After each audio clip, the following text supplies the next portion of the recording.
to annex 4 partially occupied regions of Ukraine is formally condemned as illegal at the United Nations after regional voting held in some cases at gunpoint. Their results do not represent the freely expressed will of the people of these regions of Ukraine. Ireland's UN Representative Fergal Maithen, the General Assembly just voting overwhelmingly in favor of a resolution that not only rejects the annexations, but also reaffirms the sovereignty and territorial integrity of Ukraine. Only 4 countries joined Russia in opposing the resolution: Syria, North Korea, Belarus, and Nicaragua. 35 abstained, including China.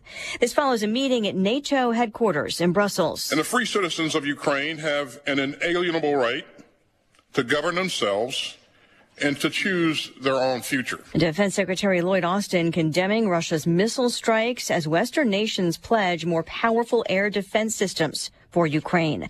A jury in Connecticut slaps Alex Jones with a nearly $1 billion bill for falsely claiming the Sandy Hook Elementary School shooting was a hoax. Today's verdict in a defamation lawsuit awarding a total of $965 million in compensatory damages to 15 plaintiffs, including some victims' families.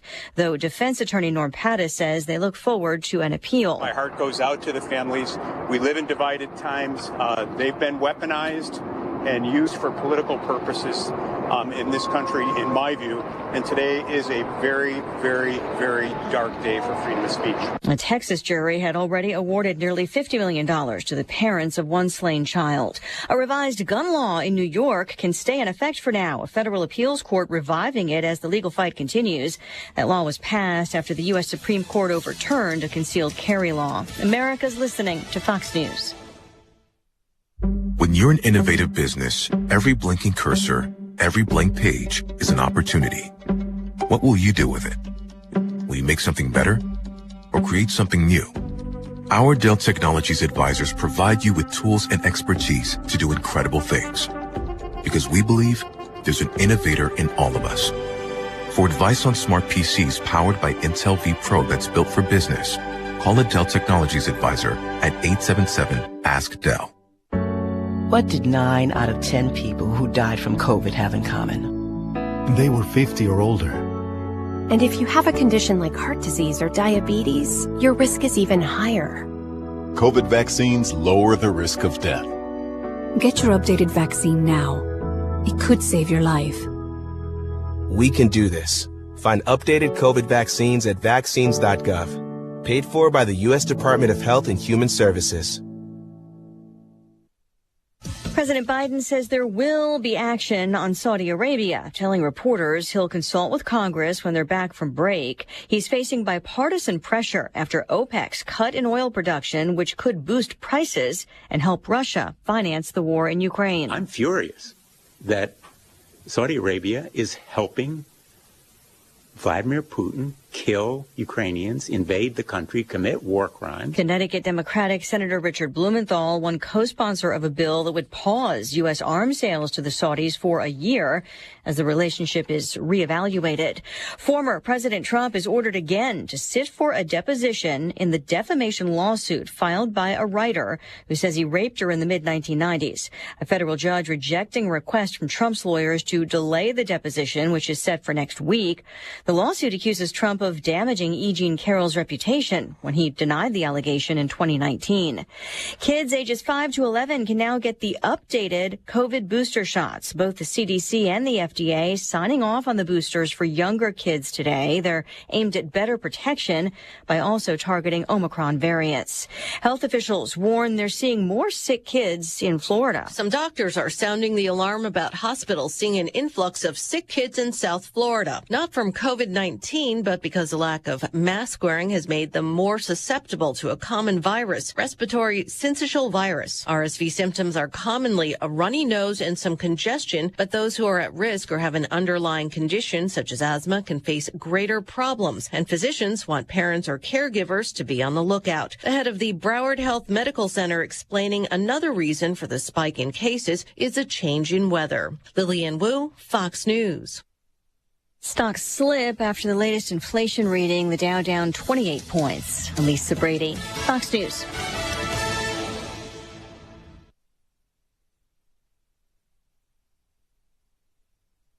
Hello again, everyone. Let's check weather for Eastern Sonora, Champaign, Urbana vicinity, and a windy one out there, but already a mild one with additional showers, even a rumble of thunder expected in and out and on and off as we head on through the day today. Best coverage is probably at some point late morning and afternoon around here. High temperatures up close to 70, although temperatures will slide back. That south wind on the increased 20 to 30, gust to 40 miles per hour, shifting westerly and slowly diminishing late this afternoon and evening time. A lingering shower here early on tonight, much cooler. Skies break late, will about 43. For the day tomorrow, becoming windy, cooler, sun-filled at 57. The west-northwest wind 20 to 30 and gusty. Clear, colder tomorrow night, lows down to 34. And a partly cloudy day on Friday, dry there at 58. Some sunshine, a milder day on Saturday up to 64. Could be a brief shower Sunday at 58. And here comes some cold weather for Monday, Tuesday, Wednesday next week. Daytime highs just in the mid and upper 40s.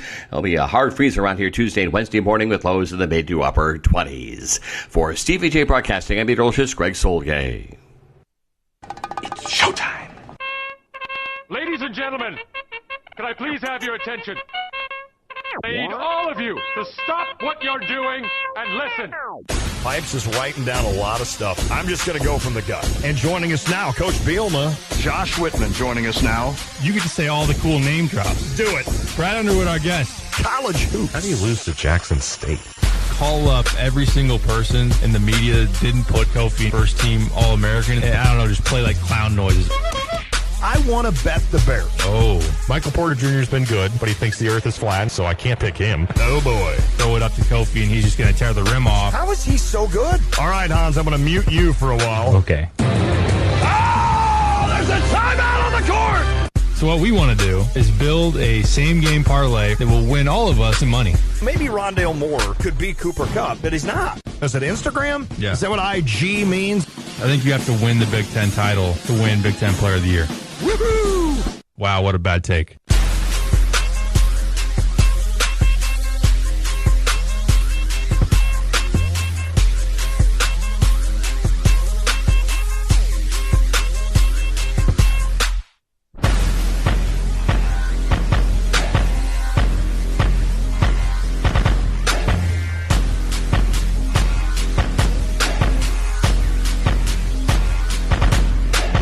Music done.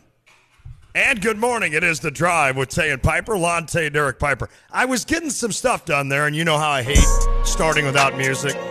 Just gets me out of my flow. I don't get into a flow. I shouldn't say it gets me out. I don't get into one.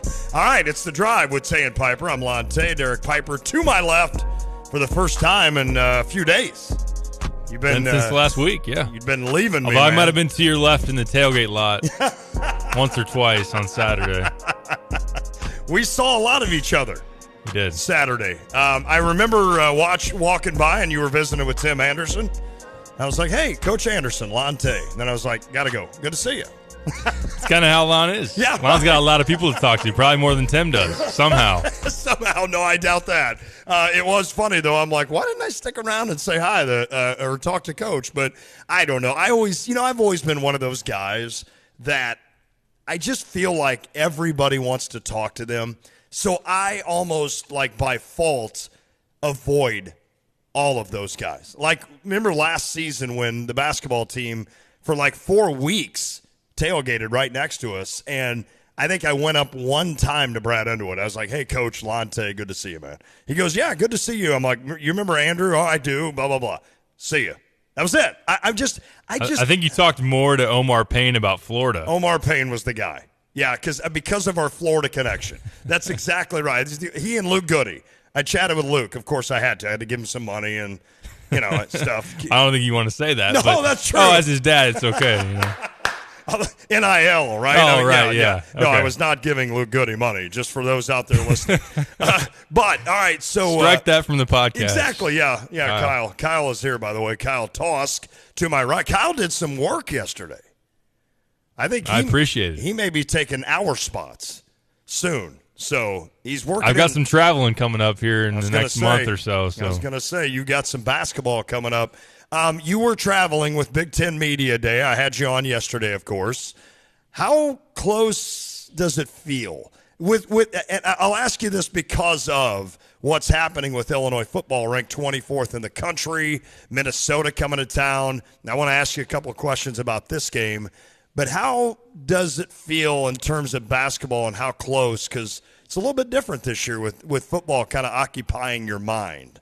Yeah, it's not gonna entirely sneak up on me any year because I'm the basketball guy in Atlanta Inquirer. It's my job to cover the basketball team, and I'm more geared towards basketball, so I know when you get that sense of it's just around the corner, and then when you go to Big Ten Media Days, it's here. So certainly the Illinois football success has been very refreshing. It's been great. It's been great to dive all the way in now as you're having a 5-1 football team, a ranked football team, and yet another big home game on Saturday against Minnesota, to where it's Illinois basketball getting going is still something that seems a little bit down the road, which it still is. It's still a handful of weeks away, but the fact that I won't get to see it, unfortunately, as it is. They don't let media do it, but Illinois and Kansas are going to scrimmage each other here in St. Louis next weekend. That's awesome. So the fact, and we haven't, usually during the fall you get in at some point, and I think it is going to be soon to see a practice.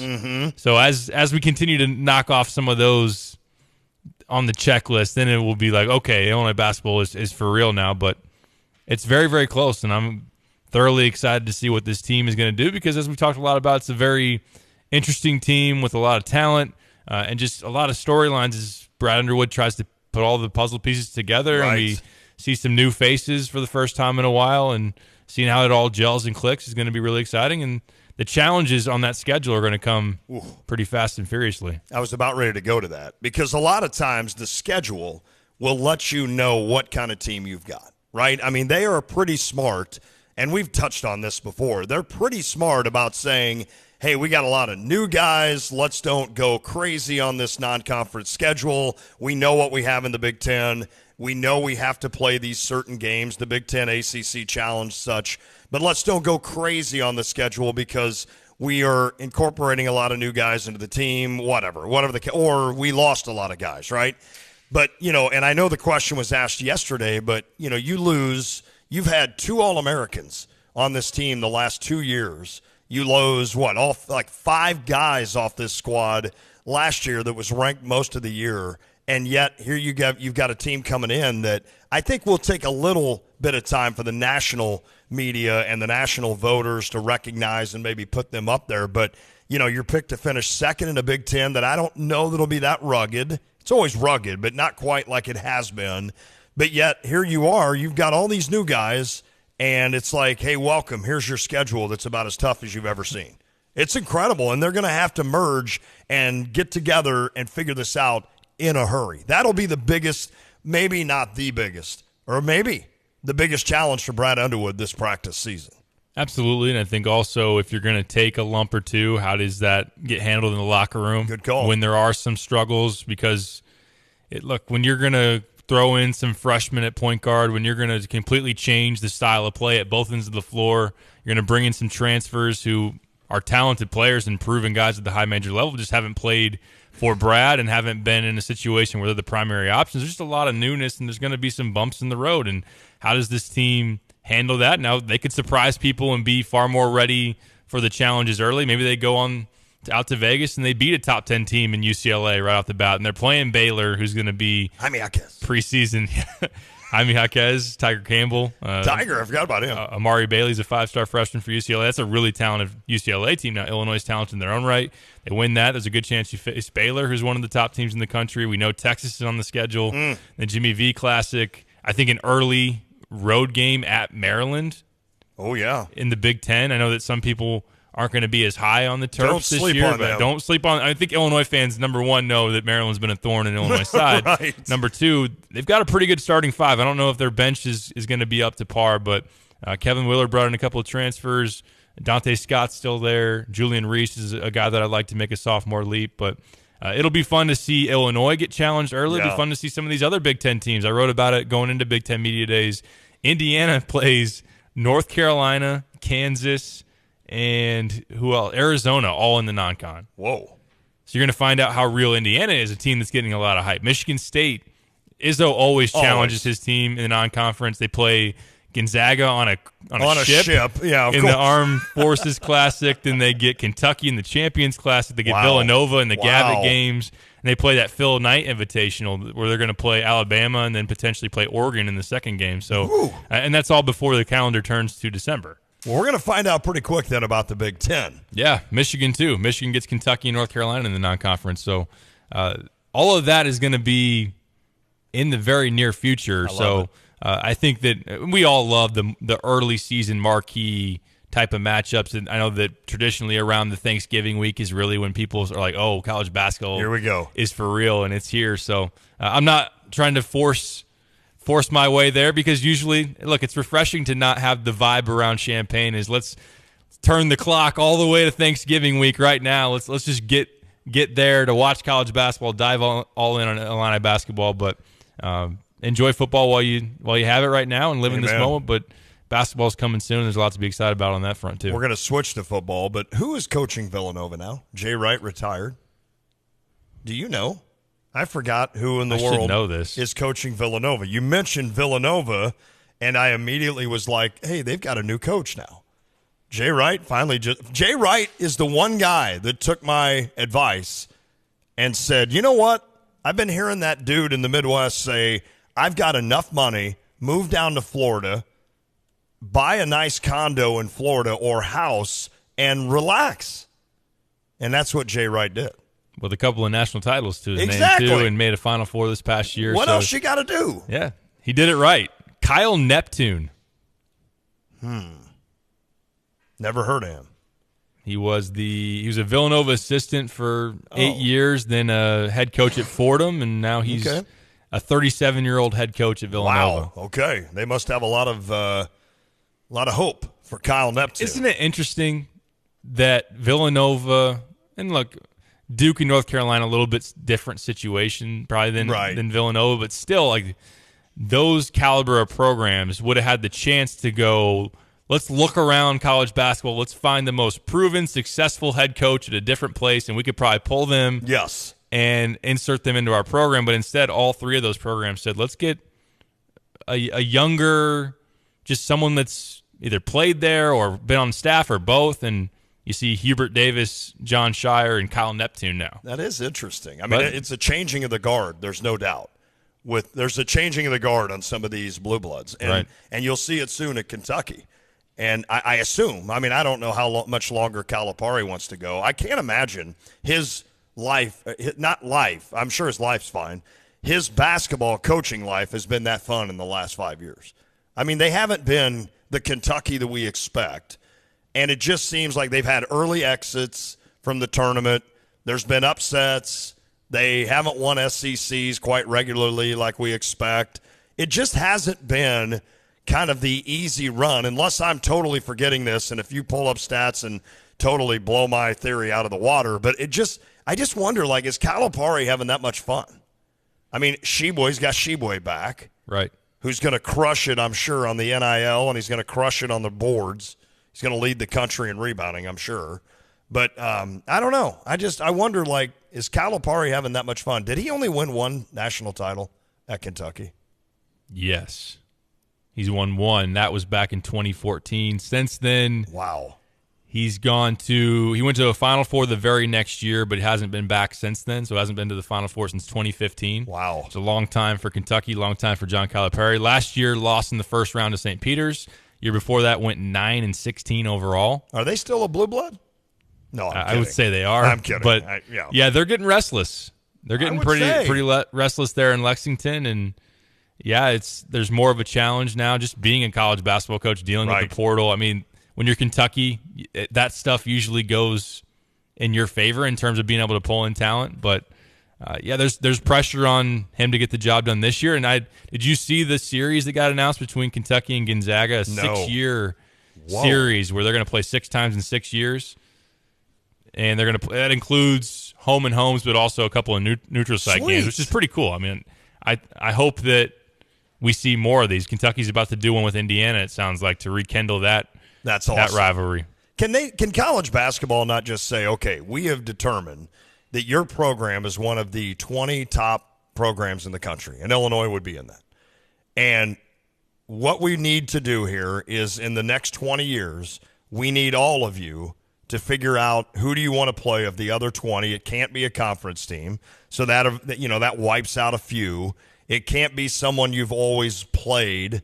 So if you were somebody, let's say like Louisville and Kentucky, or Indiana and Kentucky, because they seem to play a lot. All right, you can't play. If Missouri was the top 20 team, Illinois, Missouri. Yeah, like Illinois, Missouri. And just say, all right, so Illinois, pick a team out of this 20 that doesn't fit into those two things I just said, and now you've got a 6-year window with them with home and aways twice and couple neutral sites. Who would you want? Because I think Arizona's been a good one. Because we've seen. Yeah, there you go. I like that. I think Kansas is positioning itself to be in the Big Ten with football. They're doing all these renovations. Their football program is kind of on the rise with Lance. I never thought about that. I think they're positioning themselves to join the Big Ten. They want to join the Big Ten. I'm here for it. I am too. If Kansas's football resurgence here recently is going to lead them to putting Kansas basketball in the Big Ten, I am 100% for it. Would Missouri leave the SEC because of football? They can't, right?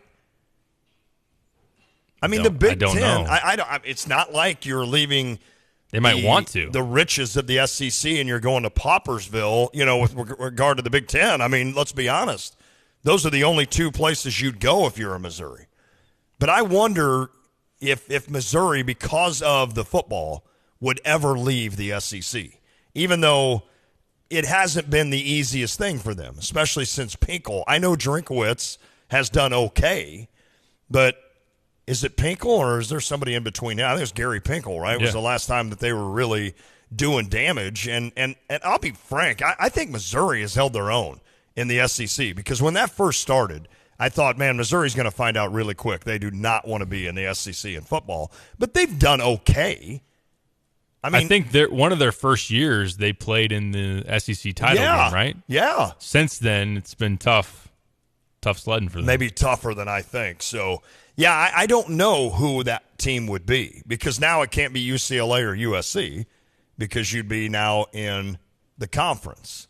So you couldn't choose them. So Arizona's been a good one because of the NCAA tournament history. Yeah. And also they've played in the United Center and also gone out to Phoenix. But in terms of a new one, we've seen Illinois, Arkansas in the past. Arkansas with Eric Musselman on the rise. That would be a fun one. Okay. I'd take that. Florida would be a good one. I've always thought Florida would be fun. You can play the neutrals at like Florida. Orlando, right, and Chicago, and then play home and homes. I think Florida would be really cool. I love seeing that. I mean, I hadn't heard that, so I'm glad you told me that about Gonzaga and Kentucky. I just think, why can't we get more of that? Why can't we just, and not just, I'm one of those guys that likes to play it for a few years to where you start to get a little bit of a rivalry, right? Where it's just not, like Arizona, I mean, they got lucky in terms of us going there, beating us. Then we would have crushed them the next year, but COVID came along. So then it had to wait a year, and then they came here and beat us, to their credit. But I feel like we would have won that game, and now it's like, all right, I want another shot at Arizona. Of course, I'm ready for this Illinois-Missouri natural rivalry to get back in football, which is coming up here in a few years. So, but that's like 26. I think I laughed at the time, and I'm like, man, when that rolls around, I'll be 56 years old or whatever. I'm like, I kind of hope that doesn't roll around. There. Yeah, I was like, let's don't roll that around for a while. All right, listen, we were going to talk some football, but we've kind of gotten on a basketball roll here. Why don't we save football for next hour? We want to obviously get you more in tune to Illinois and Minnesota, the Gophers. I mean, this all of a sudden now, it just every week becomes a bigger game. Kyle and I talked about this yesterday in the sense that, that Wisconsin game was big because Brett going back to Madison for the first time, and Illinois goes and just, rails them there. Then all of a sudden it's Iowa. It's a team Brett played for and started his coaching career in, and it's like, all right, well, it's Iowa. We never beat Iowa. And then you beat Iowa, and that was awesome. And then now all of a sudden it's kind of a letdown because it's like, well, wait a minute. There's no natural tie here for hating Minnesota. Not hating them, but I mean in terms of the tie with Brett. But then it's just you sit there and you think, all right, well, wait, whoever wins this game could have the leg up, especially Illinois, because Minnesota lost to Purdue. I think if Illinois wins this, then they especially have a leg up because they've got Purdue then left. That's it, essentially, in terms of a tough West team, and they've got Purdue at home. Now, Minnesota doesn't play Ohio State or Michigan. That's an advantage for them, whereas Illinois plays Michigan, and that won't be easy. We know that. But, I don't know, all of a sudden, this is a huge game on Saturday. So we'll talk a lot about football in the next hour. I want you to hear from Barry Lunny Jr. and Hank Beatty, the Rochester wide receiver who's starting to get a little more action, and I almost hope he doesn't get much action this Saturday because that would mean Isaiah Williams is out. So we'll touch on that. Barry Lunny touches on the quarterback situation. Of course, you're not going to know whether Tommy DeVito's playing until Saturday morning. Let's be honest. And in a weird way, although Brett Bielema would rather have a healthy Tommy DeVito to just talk about all week, but in a weird way, now that Tommy DeVito isn't quite healthy, Brett Bielema is going to use this now to his advantage, to where he's not going to let P.J. Fleck in Minnesota know who exactly is starting. So it'll be interesting to see what happens there. And you just hope that injuries don't, I'm not going to say derail because I don't think it will, because Illinois' defense is good enough. You still have Chase Brown, but to be the reason this momentum would be to take a step back. If you were to lose this game, if it was a close loss and you know that if, say, Tommy was out there, or if it were to happen that you were missing Tommy DeVito and Isaiah and you lose like a 3-point game at home to Minnesota, that would be frustrating. Pretty frustrating, unfortunate. I had a guy today stop me. I was getting fuel, and he's like, Lon, of course, we get ranked, and now just like that, we're going to be down to our backup quarterback. And I don't know how much – well, we'll talk about it in the next hour. How much confidence would you have if Art Sitkowski is your quarterback? Coming into the year, I had a lot of confidence in him. I sat down here on this chair and told you I think Art Sitkowski might be the guy that ends up leading us to some wins this year. But that was before I really saw how much better Tommy DeVito is than Art Sitkowski. So now if Art Sitkowski leads us to these wins, it will only be because I didn't mean it like that. I'll be happy to brag about that I said it, but I'd rather just know that Tommy DeVito is my starting quarterback going forward. All right, Big Ten Media Days. I know Friday was Big Ten basketball day just for Illinois Media Day, and you had a chance to catch up with one of the assistants. I did about a 10-minute one-on-one with Sweet. Tim Anderson, so hope to play that later in the show. Working out the technical side of that, getting it ready and installed in our system, but plan on having that later in the show. I'm hoping to have it next. Okay, let's try that. You're like, hold on a second, what? But I wanted to hear that with Tim Anderson when we come back, and we'll see if we can get that taken care of. But the guy's on fire. Tim Anderson is. I know you and Jeremy on Illini Inquirer did a little segment on how Anderson's in Fuego right now, and is he the best assistant right now in the country? With what he's brought in, now it's hard to say that because you don't know maybe. Well, you would maybe, but what's going on at Gonzaga or what's going on at UCLA or in terms of being the lead recruiter in the last year, it's hard to, I imagine, beat his resume. It's incredible. It is incredible what he continues to do. So I'm looking forward to this with you touching base with Tim Anderson. We'll try to get that next. If not, you'll hear it today on the show, and if we need to, we'll go back and do a little football when we come back. If you want to weigh in, 359-2255. That's 217-359-2255. That's the U of I Atlanta Link text line. And by the way, it is homecoming week, and they are the ones that sponsor and bring you all the details on homecoming week. And here's how you can find out what all is going on homecoming. You just go to homecoming.illinois.edu. Boiler up. Kyle jumped in pretty well yesterday with that. I was impressed with him. Homecoming.illinois.edu. That's where you can find out everything you need to know about homecoming, what all is going on all week and into the weekend. So check it out, homecoming.illinois.edu. That's the U of I Atlanta Link text line. They are the ones that sponsor that. You can always call us on the Dick Van Dyke Appliance World phone line. Little trickier. Of course, I had Tay Piper on there yesterday, so they are a proud sponsor of the phone line. You can always follow us and find us on Twitter at The Drive, ESPN 93.5. I'm at Lante, ESPN See you. I'm at DPiper247. Our podcasts are on all platforms, iTunes, Apple Podcasts, and Spotify. You can also go to tayandpiper.podbean.com. Stream us live at StevieJ.com, StevieJay.com. You can watch us live on YouTube, Twitch, Facebook, and Twitter. Just search Tay and Piper or The Drive 93.5. We are back. It is The Drive. It's time to visit Prairie Gardens, your one-stop fall shop. Greenhouses are filled with mums, cabbage and kale, fresh pumpkins, and more. And inside, a fall wonderland awaits. Handmade wreaths for the door, fall candles and scents, unique home decor at prices you'll love. Save half off all silk stems, bushes, and garlands. Plus, all Halloween decor is on sale. Take an additional 25% off at Prairie Gardens. Locally owned since 1964. Hi, I'm Troy Lands, owner of Lands Inc. Your heating and cooling system works hard for you all year long to keep you and your family comfortable. That's why it's important to have it maintained and serviced regularly. Our techs are ready to help you with all your indoor air quality, humidity, and filtration needs. Visit landsinc.com today for specials on a brand new train system for your home and to see for yourself why it's hard to stop a train. At Lands Inc., our commitment is to you, the customer. I'm Troy Lands, and you can count on my company because you can count on me.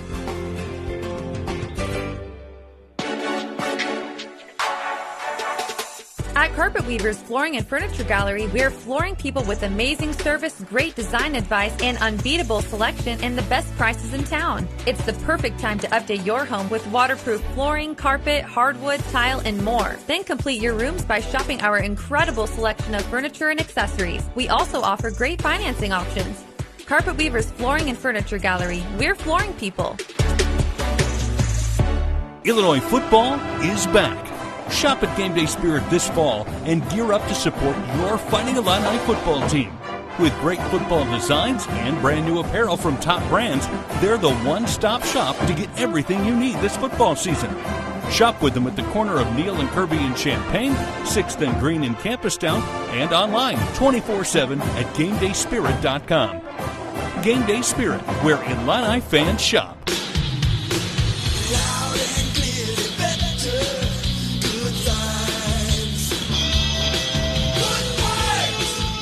Hi, this is Steve from Good Vibes, and I'm here with Luke Goody. He's got some pretty goody vibes himself. Well, Steve, when your name is Goody, you want to live up to it. Let's see. In high school, you scored 1,480 points, snagged 600 rebounds, and nearly 300 assists in 100 games. That's pretty dang good, E. It's different at the college level. They're all pretty dang good. That's why I work so hard at it. Hey, your competition is Division I. Our competition is Amazon and Best Buy. No question, competition makes you better, and so does practice and hard work. I always want to get better. That's how you win. And we want to sell better stuff like LG OLED TVs. That's a win-win. Better processing, better panels, accurate color, make shows and sports look better. Oh, so the orange and blue will look just like you're at the game. Yeah. You know where I can get some tickets?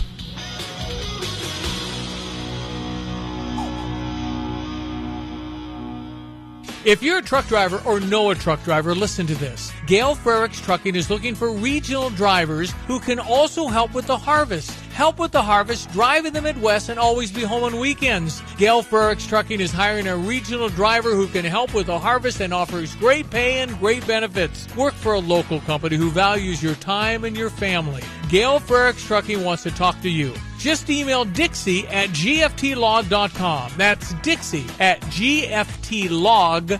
Urbana Indoor Aquatic Center is open for public swimming.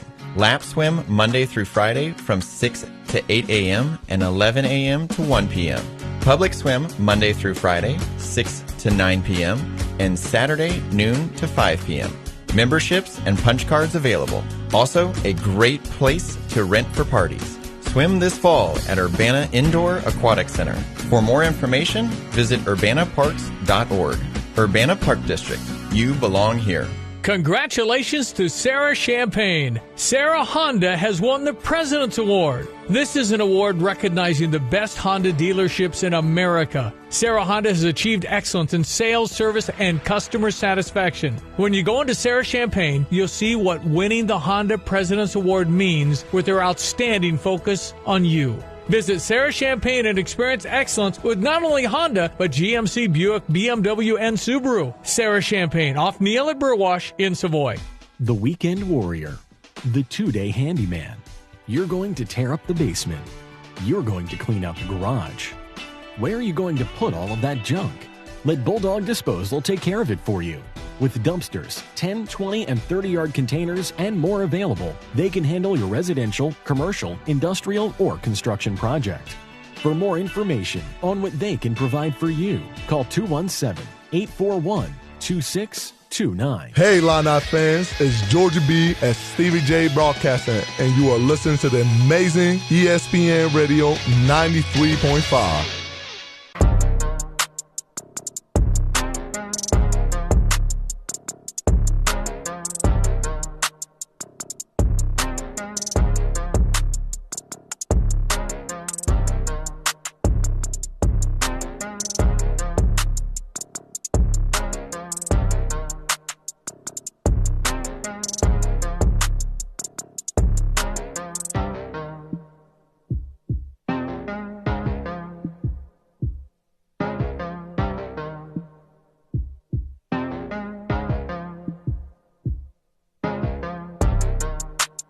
Then I got to buy Kyle something, and it just gets out of hand. Just gets out of hand. Kyle, I think that's the only reason he interned here, so I can, buy him stuff. I think that's it. So who knows? Hey, Bears. Was the word out there that was the deal? Yeah, that was it. Okay. I heard from some professors yesterday at Illinois. So, I'm not. This might be Kyle's last day with this. No, don't do that. No? Oh, that's right. We got just in the last segment, it's Kyle can fill in when I'm gone. Now it's Kyle's done after today. Kyle that is really out. swung from one end to the other. I don't know what to believe. People are like, what happened at the commercial break that Kyle has been removed? Hey, we're going to be live at Pia's this Friday. Kyle's coming to Pia's, so you can meet Kyle Tosk at Pia's. I think Jay Lehman is going to join us there, and maybe some others. So we'll work on that. I know we've always wanted Britt Miller, but the problem is he coaches high school football. So, but we need to have him on one of these days and get Britt's take on this Illinois football team. I know he was on this team the last time they beat Iowa, so that stat no longer works for Britt Miller. He has been, an updated stat has now wiped him from our memory in terms of beating Iowa, and I'm sure Brett is just fine with that when it comes to that. So we will be at Pia's 4 to 6 Friday. Should be a good time, and we'll get you ready for the homecoming game against against Minnesota that starts at 11 a.m. kickoff. All right, you had a chance to catch up with the assistants. I know you've talked with Chester, you've talked with Jeff, obviously you talked with Tim, but you had a chance this time to really get kind of nitty-gritty with Tim Anderson. And what a unique guy, and what a job he's done since he landed on the campus here. Absolutely, to come in and be an ace recruiter. You know that he's tied in Chicago, where he was assistant for DePaul, but before that was the program director for Mean Streets, which is turning out a lot of talent here recently, namely Ty Rogers, a Mean Streets product. We know Merez Johnson, James Brown. So his ability to go into Chicago, but also to go around the country and have a lot of connections and just be someone that is highly respected with the relationships that he builds. And then, Sky Clark's another one of his guys. You look at the roster, there's a lot of them that Tim was the lead recruiter on, and so get a chance. Dre, right? Dre Gibbs-Lawhorn. Yeah, here recently. Gee, I interrupted you. Almost forgot about Dre. You don't want to do that. Well, no, you can't forget about Dre. But yeah, I think that being able to catch up with him, it's interesting. Like a year ago at Basketball Media Day for Illinois, talking to him about what he thought was possible as far as recruiting, and he was very bold and not bashful in saying, "Look, we're gonna get guys here." Yeah, and he's gone out and done it. So asking him about that process, but then also, he works in terms of individual workouts and coaching through these young guards and working closely with Sky and kind of getting caught up to speed on how that's going as well. So a very good conversation with Tim. I'm excited for you guys to hear about it. You had the perfect intro right there, and then I'm going to mess it up. Do you recall the day, the feeling we had when Illinois lost all their assistants? How much of a rebound, how much better, dare you say? I don't know that you can say that, but I don't think you're far behind. Right. You're not behind, and they possibly have taken it up a notch. But I think it's just you got to give respect to Orlando and Chin and the guys that came before to really raise the bar to where Tim and Chester and Jeff could work off a different platform than when those other guys came in with Brad, in 2017. So you got to give them a lot of respect, but then for them to take it even further and continue to run through this momentum, Pet's heads were falling off when all your assistants are leaving, and you got, you lost Io too that same offseason, and that's classic. It was just a lot to replace, and you wondered how things were going to be because Orlando had a lot of connections. Chin had a great reputation in Chicago and pipeline with Macaroon Fire, and we didn't know what that was going to look like exactly going forward. But Brad hired the right guys again, and obviously it's all she wrote since then because the momentum has just continued to turn forward. And Tim Anderson, a big part of that. Derek Piper caught up with your Illinois assistant coach. What are you seeing from the squad so far as you guys 9 practices in? What are you noticing about the team? I think we're evolving every day. Today was a really, really good day for the offense. It was probably the first day that they played really well. They got to have good continuity, ball move, kind of figuring it out. I think beginning of every practice, we kind of have a concept and some things we try to address and we try to accomplish. So today was really, really good. Normally the defense has been ahead of the offense. Defense has been really, really connected. And the crazy thing about it, this was the first day the offense was really, really clicking, and everybody feels some type of way about the defense. Defense is horrible. Defense is bad. But I think in a place like this, what I've came to find out, you're never satisfied. And I think that's what helped us as far as success, because when the defense is really good and we're throwing the ball all over the place and everybody talking defense, how good the defense are, and the defense gets created today, and everybody is just feeling some type of way about that. But, I think just holistically, I think we're coming together with gelling. We got a lot of interchangeable pieces. The team really likes each other. I think the sooner we can get those young guys up to speed, we'll be a really, really dangerous team. What's it been like for the staff to figure out a new play style and just maybe even dive into the creative side of what you guys want to try to do, or maybe we're going to bring this to practice today and see how it works? What's that been like for a staff?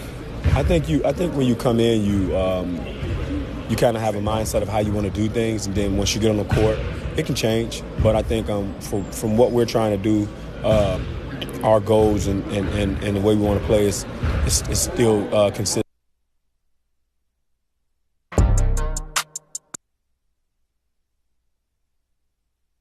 What you guys want to try to do, or maybe we're going to bring this to practice today and see how it works. What's that been like for a staff? I think when you come in, you kind of have a mindset of how you want to do things, and then once you get on the court, it can change. But I think from what we're trying to do, our goals and the way we want to play is still consistent. Getting up and down, sharing the ball, changing sides of the floor, taking advantage of mismatches, defending and rebounding. We want to be opportunistic on offense and just make sure the ball got energy, but just trying to put it together and play a different way, and that we traditionally played here. It's been a challenge for us, but it's been a great thing to see it come to fruition. What have you seen from Sky? Obviously, a guy that's been through a lot, coming off injuries, and to get back to being full go. What have you seen from him and how he's grown since being able to be cleared? One of the main things with Sky is just getting back comfortable, the confidence. I've been through this situation before with a guy that's really, really good and changed his career, a guy like Derrick Rose. So I was with him every step of the way, and he was able to get the mental part together. And that's what Sky's doing right now, just getting back confident and movement and, not thinking every step is he's going to re-injure it. And his feel for the game is phenomenal. He's learning. He's smart. That gets him, I think, ahead of a lot of freshmen. His ability to take on information and apply it. He's really, really smart and cerebral.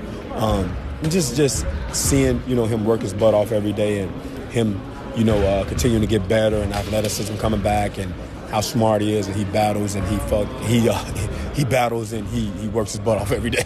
Yeah. What do you see from those battles between the freshmen? It seems like Sky and Jaden maybe would go at each other a decent amount. What's that look like? Every day they're competing every day. Sky and Jaden, and you throw Ty in there and Sincere in there. So, they all competing at that 1 and 2 position, and they're going at each other every day. Some days are better, for Jaden or for Sky or for whoever. But I think they understand the mentality and the mindset to compete here. We want to compete every possession. We want to love each other, but we want to get each other better every day. And I think we're getting better. And like I said, as soon as they get up to speed, as soon as they become sophomores, it'll be really tough on a lot of teams. You know, last year you worked with guys like Trent and Plummer and even Curbelo had played at this level. When you're dealing with freshmen, what does that change in terms of the approach of a coach? Well, I think a couple of freshmen are a little bit older, so they've been through some things. I think dealing with these guys, they don't really have too many bad habits yet. They haven't been in the college system yet, so it's kind of easy to help them adjust. Their eyes are wide open, and they see how hard it is, and I think the amount of non-success they have, it helps them, it humbles them. And they all good kids, and they all good dudes, and they listen, and they want to get better. So I think them, really not being coached as hard as they've been coached now is one of the biggest things that, the differences. Brad's talked a ton about Terrence's work ethic and his leadership. I mean, this is a guy that you have known for a long time, even back when he was in high school. Is that stuff that he had then, or do you feel like it's something that he's picked up along the way, even since coming here? What have you seen from him on that aspect? No, I think he's grown. He's matured. I think the maturation process, seeing him mature from afar, and then, us getting back together and us continue to make this marriage work. He's been a guy that I've always kept in contact with. I mean, we had a real relationship besides basketball. I love him. He understands what it takes. He came here to represent his home state. He wanted to put that jersey on. He wants to be a part of a winning program and a winning culture. And he wants it to be okay for kids to say, yes, I'm staying home, I'm going to Illinois, and he wants to be a pro. And he's carrying himself like that every day. I mean, he's a coach's dream. We love him. You ask anybody on the staff, they love him.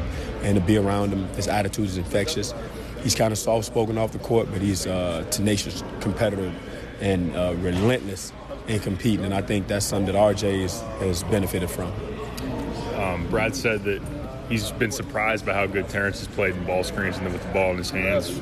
Has that been something that's developed since the summer, or how have you seen that? Yeah, that was one of the main things that me and Tyler was able to hone in on. Me, Tyler, and Biddle, his ball screen efficiency wasn't really good at Texas Tech, and for him to grow and be diverse at this level, we knew we had to put in a lot of work there. So we started with film, breaking down possessions and showing him what to see. Showing him what to look for, and this is what you do, and just simplifying his reads, not giving him too many things.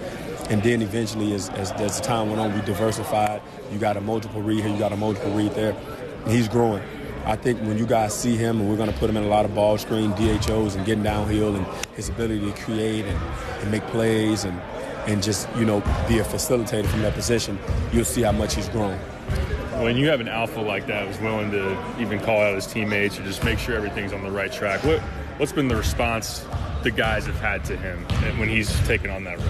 I think the way he works, he's first in every sprint. He competes hard every possession. He's here before everybody else. I think that right there gave him that respect from the beginning. But once they were able to see that and they see how he rolled and see how he moved, I think it was easy for him to get that amount of respect from him. We talked last year about recruiting and what you thought was possible. You guys have had quite a run, you in particular. What has that been like to experience, and what's been the key to making that happen? Well, I just think holistically we got a pretty good setup here. It starts with Josh. Josh is really, really forward-thinking. He understands the world of what we live in. He gives us all the resources we need to be successful, facility, and you got a guy like Brad who allows you to do your job. And then having a guy like Fletch there that's the best in what he does. Then Jeff and Chester and you got Biddle and Tyler and Zach. Like, our staff is phenomenal. It's beyond reproach. So, people see the success, and one of the things I don't like is that my name is attached to recruits. No, we're doing it together. I might be the lead on it, but my recruits or the guys that I deal with, it becomes our recruits. And that's how we do it. We recruit the entire family. And just you see the resources we got here and the people we have here, and the guys like Trent and those guys that left, they're able to tell a story to how much success they had and the resources they had here, and stuff like that. I think that helps us holistically. And I told you guys, I didn't think recruiting would never be a problem. I think the relationships we have is solid. And that eye is really, really powerful around the world. I tell you that. So, when maybe, I don't know if you'll be able to answer this or not, but like, people talk about Tim does things different. The way that he connects with people is different. What does that mean to you? Like, well, the way I handle business is I just go purely on relationships. A lot of times, I'm going to be honest with you, I probably sound bad saying this. I don't know who the top guys are in the nation or none of that. I don't really go off that. I do my due diligence, and if I have a relationship with somebody, I'm going to cultivate that relationship. If I have an in, I'm going to take care of every nuance that I need to do to sew that up. So for me, when I recruit, I tell people this all the time, and I think they think I'm playing. I recruit everybody. I recruit the mom, the dad, the girlfriend, the dog, the cousin. I'm talking to you. I know what you eat, what you don't like. How was your day? How was your mom day? How was dad day? So I'm entrenched in recruiting. I only can recruit 1 or 2 guys at a time. So I spend a lot of time getting to know them and developing a real relationship with them, which, and it becomes organic because there's no way that you can talk to someone every day and not start to love them and not start to care about them. I can't recruit 20 people. So that's how I roll, and then you end up having real relationships. That is awesome. Tim Anderson, Illinois basketball coach, Illinois assistant coach, and on fire right now. I asked you halfway through that interview, I said, you think Tim ever sits back and just kind of pounds his chest and says, I'm getting her done? But he had a great answer to that because you asked him essentially that question about how you basically said it wouldn't be a problem to recruit here, and he pretty much said, yep, I told you that. Yeah, and he's a confident dude, but he's also, he mentioned there that he wants not all the attention and the accolades to come on his shoulders. Sure. He wants to give credit to the rest of the staff, that when he brings someone to the table, say, hey, this player obviously is really talented and I have an inroad to him, his family, then obviously it becomes a group mission to recruit them and to show off Illinois in the best way possible. And that's a full staff effort when you bring in the family for a visit and just build that relationship as it goes down to closing time. And Brad gets very much involved as well. But, I mean, there's no doubt that Tim has played a huge part in that and opened some doors for Illinois to get the job done. And I thought it was funny there when you could even hear me laughing in the clip of when he's like, because you hear it, you talk to, when I talk to parents, when I talk to some other people, it's like, talking to Tim is different than talking to some other coaches. Right. So I asked him what's different. He said he recruits everybody, the player, the family, the girlfriend, the dog. So what's funny is going to be someone's going to hear that. The assistant in Indiana is going to start talking to somebody's dog when they do an in-home visit and be like, this guy's a little weird. What's he doing? And it's working. It's working, man. What's your dog's name? Oh, yeah. Hey, who doesn't like dogs, right? Come on, that's the best. Well, it's incredible what he's doing. Chester Frazier, of course, still out there. Jeff Alexander doing some international stuff. And of course, Brad Underwood, a guy that obviously if they don't like the head coach, they're probably not going to come to this university. And the one thing that I always continue to marvel at, and it's almost as though you talk about preparation, being prepared, right? And a lot of times when people think of recruiting, we all probably have a different thought in our head when it comes to, this guy is coming to campus this week or this weekend, right? So in our head, we immediately think, all right, what do they do? Like, who takes them out? They go eat dinner. Where do they eat dinner?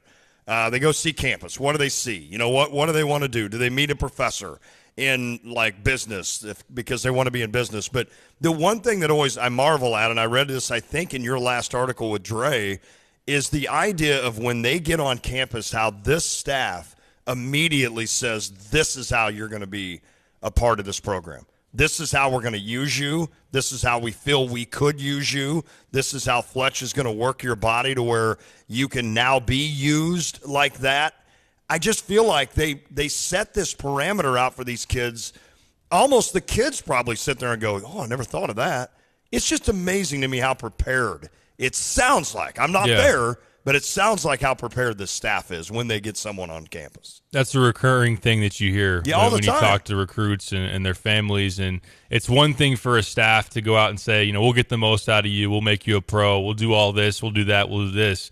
But for Illinois to then show them the details and the process of what it's going to take to get there, how they're prepared to get it done. And then when you have someone like Desumu, like Kofi, like Trent Frazier, guys that they have actually developed, and there's examples now of this way of doing it and this system, this program producing these results, that all ties into people buying in. Amen. People saying, you know what, this has worked and I can just slot myself into a similar situation, similar resources, same coaches, and be able to have that same success. Because look, people want to go to the NBA. People want to be All-Americans. People want to win a lot of games. And here in recent seasons, Illinois has had all of that.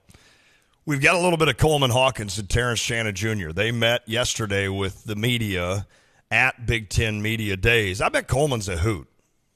Coleman we've had him on the radio at least once or twice. He's awesome. He's great with the media. He loves to talk, and he is a funny guy too. He's so very guy. insightful and very honest. I appreciate.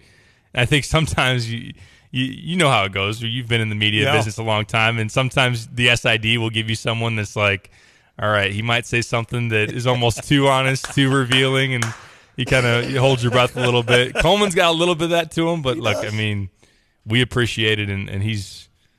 I was just happy for him, seeing him in that, because he's been. It's his time. It's his time. You've mentioned that before, and he's been patient, and now it's all the potential and all the things that he's waited it out for. The time is now for him. He kind of stands out to me as a guy that has bided his time as much as anybody. I mean, if you went back through the history of Illinois basketball, I could probably fill you in on other guys, but Coleman Hawkins is a guy that I think always from day one wanted to shine, and he wanted to be in the forefront. He wanted to play more. Who doesn't? He wanted to score more. He wanted to be a guy that he wants you to notice him. And yet I feel like he's a guy that has just kind of said, okay, they didn't use me a lot last year or my freshman year. They didn't use me maybe as much as I hoped for my sophomore year, but yet here I am. I've kind of been patient with the process. Now you've got NBA, the NBA mock draft saying that he could be a second-round draft pick. And so obviously what he has done has paid off. It's worked, right? He didn't jump ship and just leave after 1 year. And that's a worry now. That's a concern with the portal. Well, look at the class that he came in with. He came in with, it was him, Adam Miller, Andre Curbelo. Wow. And it could have been very easy to make it 3 out of 3, and a guy that wanted to go to a different situation, wanted to be a little bit more immediate in terms of being his time, and he could have very well said, I'm out too. It's a great call. That's a really great call. Well, when we come back, let's hear that. Let's hear a little bit of Coleman Hawkins and Terrence Shannon Jr. when they met yesterday. I don't know if you follow it on Twitter. It's like the Midwest, like what Midwesterners say, like I've seen it, yeah. And stuff. I probably assume when I said hoot, like he could be a hoot, that's probably, actually that would be like an old person Twitter. Like, Lon, nobody uses hoot. Old Midwestern Twitter. Old Midwestern Twitter is people saying hoot. I mean, that would be me. Be me to a T. Hey, you've got a chance to bet on the Bears tomorrow night. Oh. If you could have seen Piper's face. You just looked down at the keyboard and gave this. Well, listen, you could win some money on them. You can bet against them, too, if you'd like. Or you could do that. Whatever you prefer. Just go prop bets, totals, bet the under if you'd like. I dropped Christian Kirk today in fantasy football. Go heavy on his over because he will go crazy this weekend. I promise you that. Anyway, go to BetUS. They're the way to do this, and they are giving you've heard me say it, go to BetUS.com, sign up, use promo code 935. They're going to give you a great sign-up bonus to where maybe you spend $100, they give you $100. That's free. You spend $100 free betting the Bears or betting Christian Kirk's over. You can do that. Betting playoff baseball. Boom. Let's go. We need to talk a little bit about that as we go along. Maybe tomorrow is a good day to kind of get back on the kind of national scene with the NFL, Major League Baseball, and, of course, continue to get you ready for Minnesota. But, again, BetUS.com, use promo code 935. We are back. It is The Drive. Crossroads Contractor Supply, bringing us our Stevie J Broadcasting Law Enforcement Official of the Month. We're featuring Sergeant Bradley Corral, has been with the Champaign Police Department nearly 17 years, oversees a team of 11 detectives in the Criminal Investigations Division. He and his team look at about 1,500 investigations annually. It's Brad Corral. Congratulations. Thank you. How is it when people accuse police of stuff comes at you all the time? Absolutely. You know in your heart it's not true. Correct. You know the people you work with aren't that way. Right. How do you just keep walking? Well, I've done this now for 20 years as of last month. It does still hurt at times when you get accused of things that you know you're not, but you learn over time that it's just something you have to kind of separate. You know, there's a job to do. You have a profession that is very professional with a lot of great gals and guys that do a good job. So you have to focus on those things and try not to let the negativity bring you down. Crossroads Contractor Supply, delivering within a 150-mile radius of Champaign-Urbana, supporting our law enforcement official of the month. You're listening to WSJK ESPN 93.5 Tuscola, Champaign-Urbana, your home for the St. Louis Cardinals.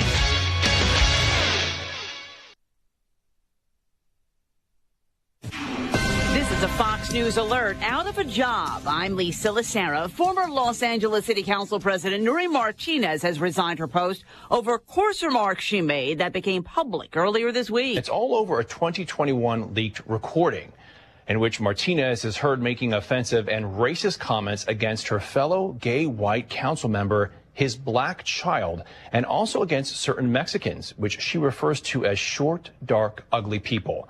A fourth person was involved in that leaked audio. He has resigned from his job, Ron Herrera, who was the president of the Los Angeles County Federation of Labor. All four have publicly apologized. Fox's Matt Finn. A Connecticut jury has ordered Alex Jones to pay the family members of some of the victims of the Sandy Hook shooting nearly $1 billion. One of the parents whose child was killed, Robbie Parker, spoke after court. I shouldn't have to worry about what my daughters are going to go through when I tell them that it's best that they just tell the truth.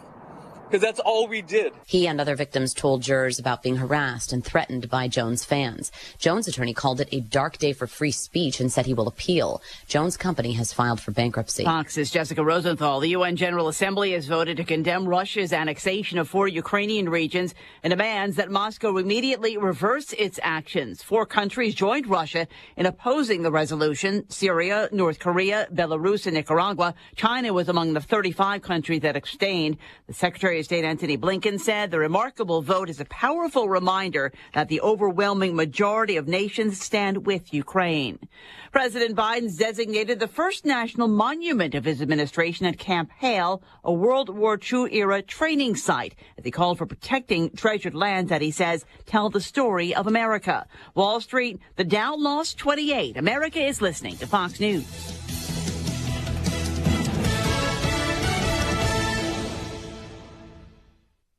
When you're an innovative business, every blinking cursor, every blank page is an opportunity. What will you do with it? Will you make something better or create something new? Our Dell Technologies advisors provide you with tools and expertise to do incredible things. Because we believe there's an innovator in all of us. For advice on smart PCs powered by Intel V Pro that's built for business, call a Dell Technologies advisor at 877-ASK-DELL. What did 9 out of 10 people who died from COVID have in common? They were 50 or older. And if you have a condition like heart disease or diabetes, your risk is even higher. COVID vaccines lower the risk of death. Get your updated vaccine now. It could save your life. We can do this. Find updated COVID vaccines at vaccines.gov. Paid for by the U.S. Department of Health and Human Services. To know for now in one Arizona county on efforts to count midterm ballots by hand. There was a plan in Cochise County to hand count ballots for the 2022 midterm elections. Officials say following mistrust of the 2020 vote, the hand count would have been done alongside a machine count, though the county attorney tells the 3-member board of supervisors, including 2 Republicans, who are pushing for what they call a trusted vote, that they have no legal authority to do so. Arizona's Secretary of State is Katie Hobbs, a Democrat running for governor, who oversees state elections. Her office against hand counting, saying it comes with a host of potential problems and legal pitfalls. The board now asking the Arizona Attorney General, a Republican, to weigh in. Jeff Manasso, Fox News. A man who was a finalist on last season's American Idol has died in a vehicle crash in Tennessee. The Tennessee Highway Patrol says Willie Spence died after hitting the rear of a tractor trailer that was stopped in the shoulder of a highway near Chattanooga. Spence, who was from Georgia, finished in second place on season 19 of American Idol last year. Airlines are betting big on summer travel in Europe. After seeing historic levels of demand for Europe this past summer, United is adding more transatlantic service for next summer. The carrier will add new routes to Malaga, Spain, and Stockholm, as well as Dubai. It's also adding 6 more flights to Rome, Paris, Barcelona, London, Berlin, and Shannon, Ireland. United said travel to Europe was up 20% during the peak summer season compared with 2019 levels. As a result, the airline is focused on developing its network to serve continued demand strength. Overall, United will fly to 37 cities in Europe, Africa, India, and the Middle East, which it says outperforms all other U.S. airlines combined. Fox's Hillary Barsky. Tens of millions of older Americans set to receive what's expected to be the largest Social Security increase in 40 years tomorrow. I'm Lisa Lacera. This is Fox News.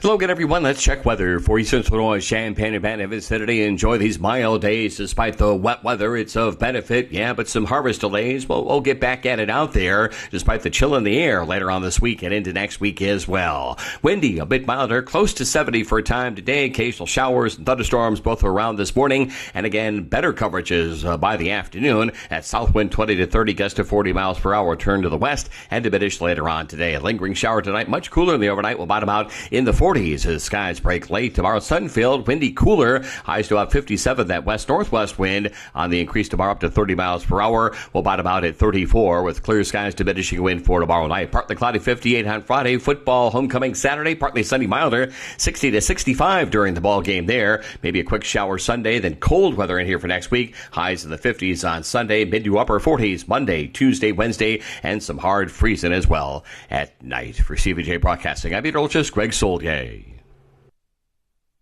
Ignition sequence start. 5, 4, 3, 2, 1. Liftoff. Check. I literally just create madness. Well, they're up. I'm going to go off here. They don't have a great quarterback. I got to take a break. I'm getting in trouble. To win the Big Ten, you first got to win the West. Bad Bunny. Have you heard his name in a while? No. Has it bothered you? No. Defensively, they got to come in with some confidence. Is that even analytics? I am in a parking garage. I'm kind of lost. Terrence Shannon, Matthew Meyer, R.J. Melendez, Coleman Hawkins. These trophy presentations aren't over. I didn't come here to go 5 and 7. I'm so proud of Illinois football right now. I'm so tired of Joel Embiid. We're not taking Patrick Corbin. I want to bet the Bears. Oh. You are Reba McEntire's niece. Roshan Russell. Coach Bielema. You no longer salute to yourself. What? We got all kinds of things for you here. There's a lot of glass. Oh. Guys, we have breaking news. Uh-oh. It's The Drive. Smack Dogs.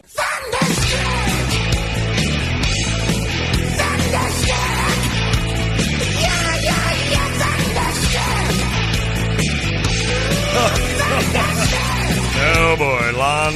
Welcome to the new age of journalism. Boy. Lon's stuck in the Middle Ages looking for his little black recorder where you hit the start record button at the same time, both of them, and then you sit there and make sure that it's still recording. You can use your phone now. You can. I didn't realize that. I bet you used that for Tim Anderson. Sure did. Wow! It's amazing what I'm learning right now. I do have like an old cassette tape with WIDB on it with the old like gray microphone that's like heavy.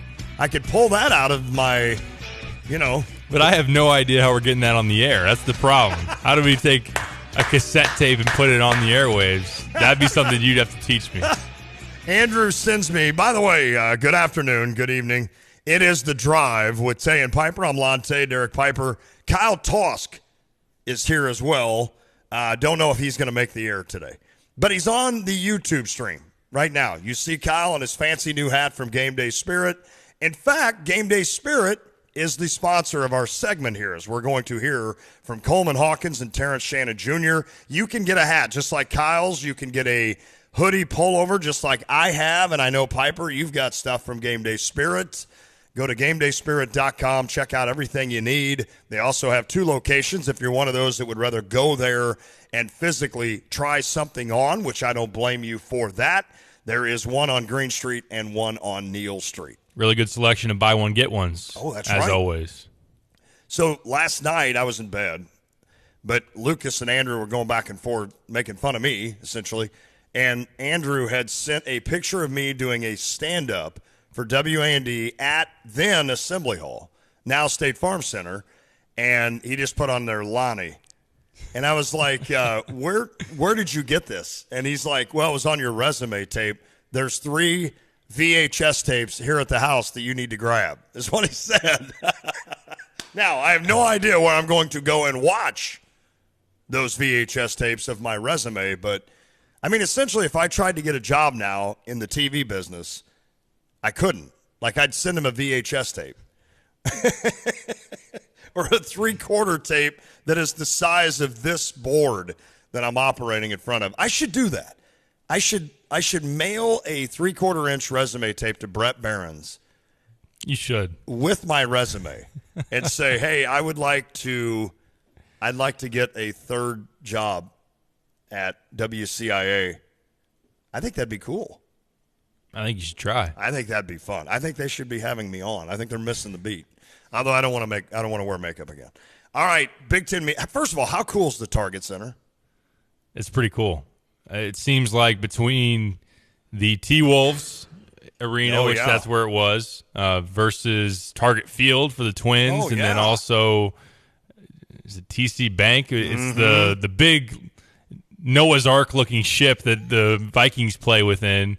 Are all really nice arena. Yeah, there it is. That was actually pretty spot on.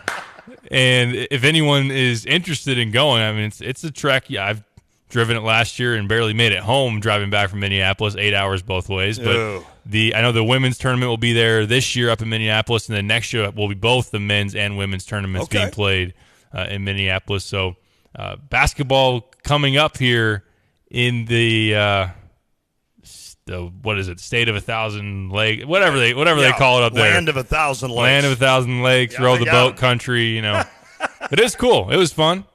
It was fun to be up there. And it was 80 degrees. It was 80 degrees. I was the only one boarding the jet on Monday with shorts and a t-shirt, but it seemed like I was the only one that checked the weather. I was going to say, yeah, because paid off. I saw the picture that Josh Whitman had plugged on there, and there were a few that were nicely dressed. Of course, Burson and those guys wear their – Burson had a suit and tennis shoes on. Is that the new thing? It is. Okay, so dressing up now means you just throw tennis shoes on. Throw some nice Nikes or Jordans or some kind of – I didn't realize that. Of course, now when you look in at the basketball community at least. Gotcha. And maybe beyond that too. But. Well, kind of the Coaches versus Cancer kind of brought that in, right? Yes. Where coaches would have suits on and then tennis shoes. Listen, call me. Let's get done with the suits. Can we be done with the suits? And really, college basketball has gotten away from that. I think that's probably why Jay Wright retired. Yeah, you're probably right because he looked too good in a suit. He totally. And they trended away from the suit game, and he said, "I'm out." Yep, I'm not going to do this. I'm not going to dress like a hobo. Is basically what he said. I'm kidding. I'm not dressing like a hobo. Translation: Bob Huggins. Right. But you look at like Brad Underwood and what he wears, like khaki pants and a nice Illinois pullover. I think that's perfect for a coach. I agree. I mean, I'm sorry, but when you're coaching, and again, I've done it, but not at that level, obviously, you're sweaty, right? I mean, you're busy. You're drawing up plays. You're constantly talking to guys. You're moving around. I mean, you don't need to be in a suit and a tie. I mean, that's so old school. So I'm glad we've kind of moved on from that. All right, we're going to hear from Barry Lunny Jr. next segment, chatting about the quarterback situation and what that presents, and also about Minnesota's defense and how similar it is to an Iowa defense that you just beat. So we'll hear from Barry Lunny Jr., possibly Hank Beatty, but we had a chance to pull off about 5 minutes of Coleman Hawkins and Terrence Shannon Jr. They're roommates. And it's so funny how Coleman is all about talking, and not that Terrence isn't, but he's just so low, soft-spoken. He is very soft-spoken. I just didn't know that about him. You wouldn't expect it for a guy that you watch him on the court, and he's a very ferocious dunker and like a dog, as they would say, and then you hear him talking. He's very soft-spoken. And listen, Chicago guys are pretty proud, right? They wear that Chicago thing proud. Yeah, no, I mean, Terrence very insightful. He's a very good interview. I interviewed him on Friday back during Illinois basketball media days, and then also in Minneapolis as well. I thoroughly enjoyed talking to him. It's just, he's got a little bit more of a quiet voice, and Coleman, definitely one of those that, look, we've been pretty blessed here recently to have guys on this team that are really good interviews, and Coleman is definitely one of those too. Do you miss Kofi? That wasn't a very good Kofi. Kofi was awesome, man. Kofi was really good. I mean, he was a good Io was great. Yep. Georgie was awesome, as everybody knows. Yeah, I mean, you can't get any better than that. Well, we're going to start Coleman Hawkins, Terrence Shannon Jr. We're going to start with Coleman, just chatting about leadership and the different ways it presents itself on a team. Been there for 3 years, but I don't use that as an excuse to feel like I'm better than anybody. And I've been touching on it a lot too. I think a different style of leadership is another thing. Verbally, I think I've said it multiple times, could be hypocritical. And leading by example, showing Terrence what to do rather than he makes a mistake, I'm in his ear about everything. Now he's overthinking stuff. I think it's just like a different sense of leadership, and like I said, there's no egos. Nobody thinks they're better than anybody. I'm not gonna say I'm the leader. You guys have to follow me. It's just more of examples and no egos and everybody getting along. All right. Have you gotten up with Terrence in the morning? I have not. No. I have woken up in the middle of the night and heard him getting ready, but I have not gotten up with Terrence, no. Are you guys roommates? Yeah. What do you think of his morning routine? I don't mind it. We'll be watching Thursday night football, and then it's like the game's just starting. He's like, all right, I'll see you guys in the morning. I'm going to bed at 7:45, 8 o'clock. But, we're two different people. He does what he thinks is best for him. I do what I think is best for me. And, that might just be sleep for me. And it might be go work out for him at that time. But we both get our work in, so.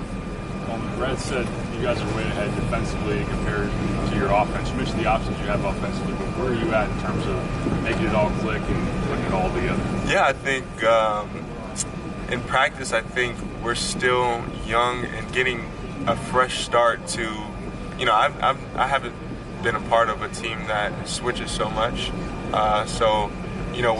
We're better because it's easier to switch. I think the biggest thing we need to work on is our communication in those switches. Sometimes at practice we'll be doing a good job and then someone just doesn't communicate and then it leads to somebody being wide open. But I think that's just the biggest thing. It's just a different style of defense. And having the new guys being able to get ready to step up in big roles and talk a lot more and just be on top of everything and kind of not be perfect but limit mistakes. So. Terrence, did you try and get a gym lined up for 4:45 this morning? You take the day off? No, I just took the day off. We practice later, so it's not really a day off, but it's I slept. I slept today. It feels like a weekend though. It does feel like a week. Terrence, we've seen Coleman play the last couple of years. Just come in with maybe fresh eyes. What did you learn about his game? Learn about him? It's crazy. I actually had an interview in the beginning of when I first got here, and when I first played with Coleman and watched him play, I didn't know he can pass and facilitate the way that he did, and it really surprised me. And when people come in our practices now, or if I have a conversation with someone from back home or someone that I know, I just be like, Coleman is way better than people think he is, and I can't wait for him to show it this year. Coleman, what was you and the rest of the team's reaction when you kind of heard changes coming from both you guys? At first, I was hoping for a transfer. I was just waiting around for us to make a move, and I saw Terrence. I knew he'd be another athletic wing, another guy who can just, like I said, be positionless. So I was super excited to know that we're going to get another dominant wing. I feel like he will fit our play style, playing fast, pushing the ball, and just being able to guard. I know he's an elite defender as well, just being a bulldog, like how Trent was, over screen, stuff like that. And I was super excited. How much did you guys follow that in general, right? Like, there's so much roster movement happening, especially for you guys this past spring, guys coming in, guys leaving. How much are you following, like, Twitter to, like, see who you guys are recruiting on a day-to-day basis? Is coach telling you everything you know? Like, how do you deal with the uncertainty of who's going to be next to you in the spring? Personally, I try to not really, like, focus on, like, going on social media. I kind of just learn, like, from our fans after something does happen. You know, I let the coaches kind of do their job and get who they got to get. But I kind of just find out from, like, Instagram. But if there's that's more for, like, transfers. But if there's, like, a recruit, I do my research and I try to talk to them. Talk to them on their visit, try to just see how we relate. So it's kind of different with transfers and recruits. All right, not the best sound quality at the Big Ten Media Day. It's not the best setup, no. Did they do it in the basketball arena? Yes. Okay. On the floor. Okay. The old Target Center. Well, you start out, you get the first 2.5 hours of the podium game where Kevin Warren goes out there, and then it's women's coach, men's coach for all of the in order. You get like an opening statement, 4 or 5 questions for each, but it all sounds the same. Yeah. And Matt Painter even joked about it. He's like, we've had a good summer just like everybody else. And he's like, I've always just wanted to come out here and be like, our summer was terrible. I don't know if we're going to be any good. Good for him. Matt Painter, funny dude. I love listening to Matt Painter. I do too. Kevin Willard, the new head coach at Maryland, also cracking some jokes. Was he pretty good, pretty cool dude? He seems very cool. Okay. Yeah, and he's going to do some work at Maryland. I don't. All right. So if we had Trevor here, we would play that's right. The game of which coach this is, which maybe I do better at basketball than I do football. Right. I don't know why. I guess because I hear more of the coaches in basketball. Maybe I don't think I'd do great at football either. It's tough. It's tough to do, but. All right, the coaches poll is out. Now, did you do a media poll, or was it a coaches poll, or is this just a... So, I didn't see a coaches poll. Oh, so it's The Athletic did a media poll that came out on Monday. So, did you vote on that? Jeremy and I had a joint ballot. Oh, okay. Okay. So, we kind of... So, you would vote on the team and all Big Ten? Right. Okay. Because I've got an issue with the all Big Ten. Okay. But with the team, so Indiana 1, Illinois 2, I don't argue that. Was Michigan 3? Michigan was 3, yes. And of the first place votes, there were 28 voters. Indiana got 19 first place votes. Illinois got 6. Okay. They did not get one from us. We put Indiana 1, Illinois 2. Michigan, Purdue, and Iowa each got 1 first place vote as well. I don't get all the Indiana love. I don't. I'm going to have to be proven wrong. I mean, this is a team that barely made the NCAA last year, didn't make it 2 years ago. I don't know. I think it says more about the other teams at the top as well than it does fair. Indiana. That's fair. Like I think it's fair to look at Indiana and say, wait, this is a team. Are they still a pretty poor 3-point shooting team until proven otherwise? I guess you would say that. And then, they barely squeaked in the tournament last year. It's just so many other, if you're going to look at Illinois and how much newness is there and some young guards, and Michigan losing Diabate and Houston. And, and then also, Michigan State. They lost a bunch. Purdue lost a bunch. It's just there's a lot of turnover in the league. This is not a very strong Big Ten. Not at the top. It's a deep league. Yeah. And I think there will be, once again, 8 or 9 tournament teams. It's just whether you're going to have the national contenders. You're going to have teams that are in the top 10, top 15, whether you're going to have someone that can advance to the Final Four. Now, I like Illinois' ultimate upside. Mm-hmm. I just, personally, I would put Indiana number 1 because they're the safest bet right now, and they're the surest thing. I would feel wrong with Illinois having so many questions to put them as the league title favorite, but I agree with you. I think at the very top, it's more down than we've seen it. So the all Big Ten team, now you know I love Wall from Wisconsin. Tyler Wall, Wisconsin's a pretty darn good he's player. He's on there. You're telling me that Matthew Meyer will not be as potent in the Big Ten as Chucky Hepburn. How in the hell I don't want to be the one to tell you that. Hepburn get on the all Big Ten? How did Wisconsin get 2 guys on the all Big Ten team? I don't know. Chucky Hepburn, what's he done? I think that was the banked in a 3. Yeah. That was the compensation of Wisconsin slotted 9th in the league in the poll. So conversely, we're then going to give 2. I mean, come on. I know. And Jeremy and I's ballot did not have Chucky Hepburn on it. It had Matthew Meyer in the second team. Good for you. So to run it down, though, based on the collection of votes, the first team, 2 unanimous picks, Hunter Dickinson, Trace Jackson Davis. I don't argue with that. No brainers. Another one that should have been unanimous is Zach Edey, in my opinion. Yeah. Chris Murray and Cliff Omarui were the rounding out the 5 on the first team. Second team, Terrence Shannon, Jamison Battle from Minnesota, Xavier Johnson, Indiana, Chucky Hepburn, and Tyler Wall from Wisconsin. Xavier Johnson that good? He was in the latter portion of last year. He was. But some would say that, if you're ranking the players on Indiana, that Race Thompson might be above Xavier Johnson. I would agree. I would totally agree with that. So essentially what you're doing is you're telling me that Illinois has got a lot of depth because they do. Picking them. When I say you, I don't mean you. I mean everybody. You're picking Illinois to finish second in the league, but yet you're only giving them a spot on the second team with Terrence Shannon Jr. Right. So, I mean, I guess, if I don't, I'm not mad about it. I'm mad about Chucky Hepburn. I'm mad about him just making that shot that led them to tie Illinois for the Big Ten championship, the Big Ten regular season title. I mean, Wisconsin. I am so tired of Wisconsin.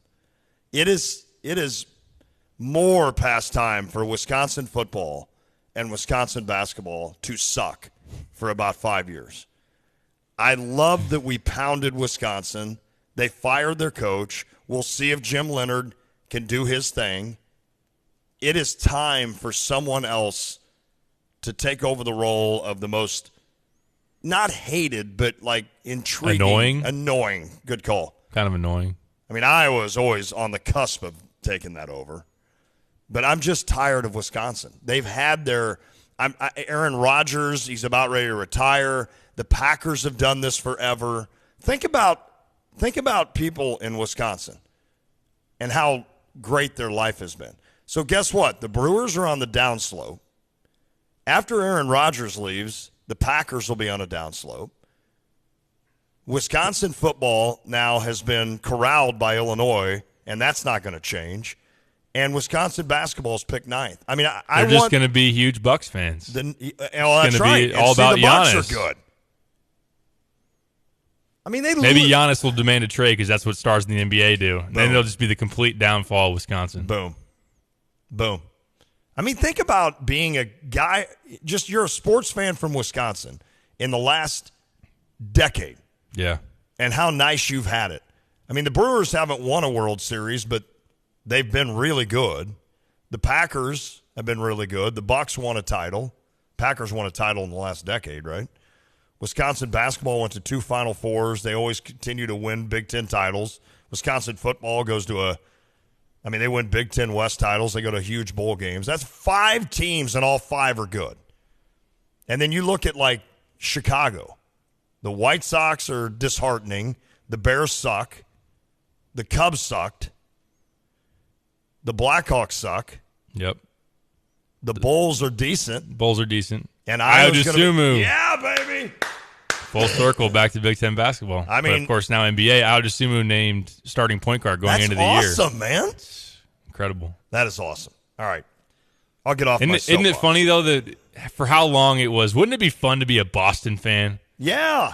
The Red Sox. Yeah. The Patriots. And now they're bad. Celtics. And the Celtics are good because they went to the finals, are. but you know more about the Bruins. They're pretty consistent playoff team. They're consistent. But, yeah, the Red Sox are bad, mm-hmm. and the Patriots are bad. Yeah. It's funny that the Patriots are bad.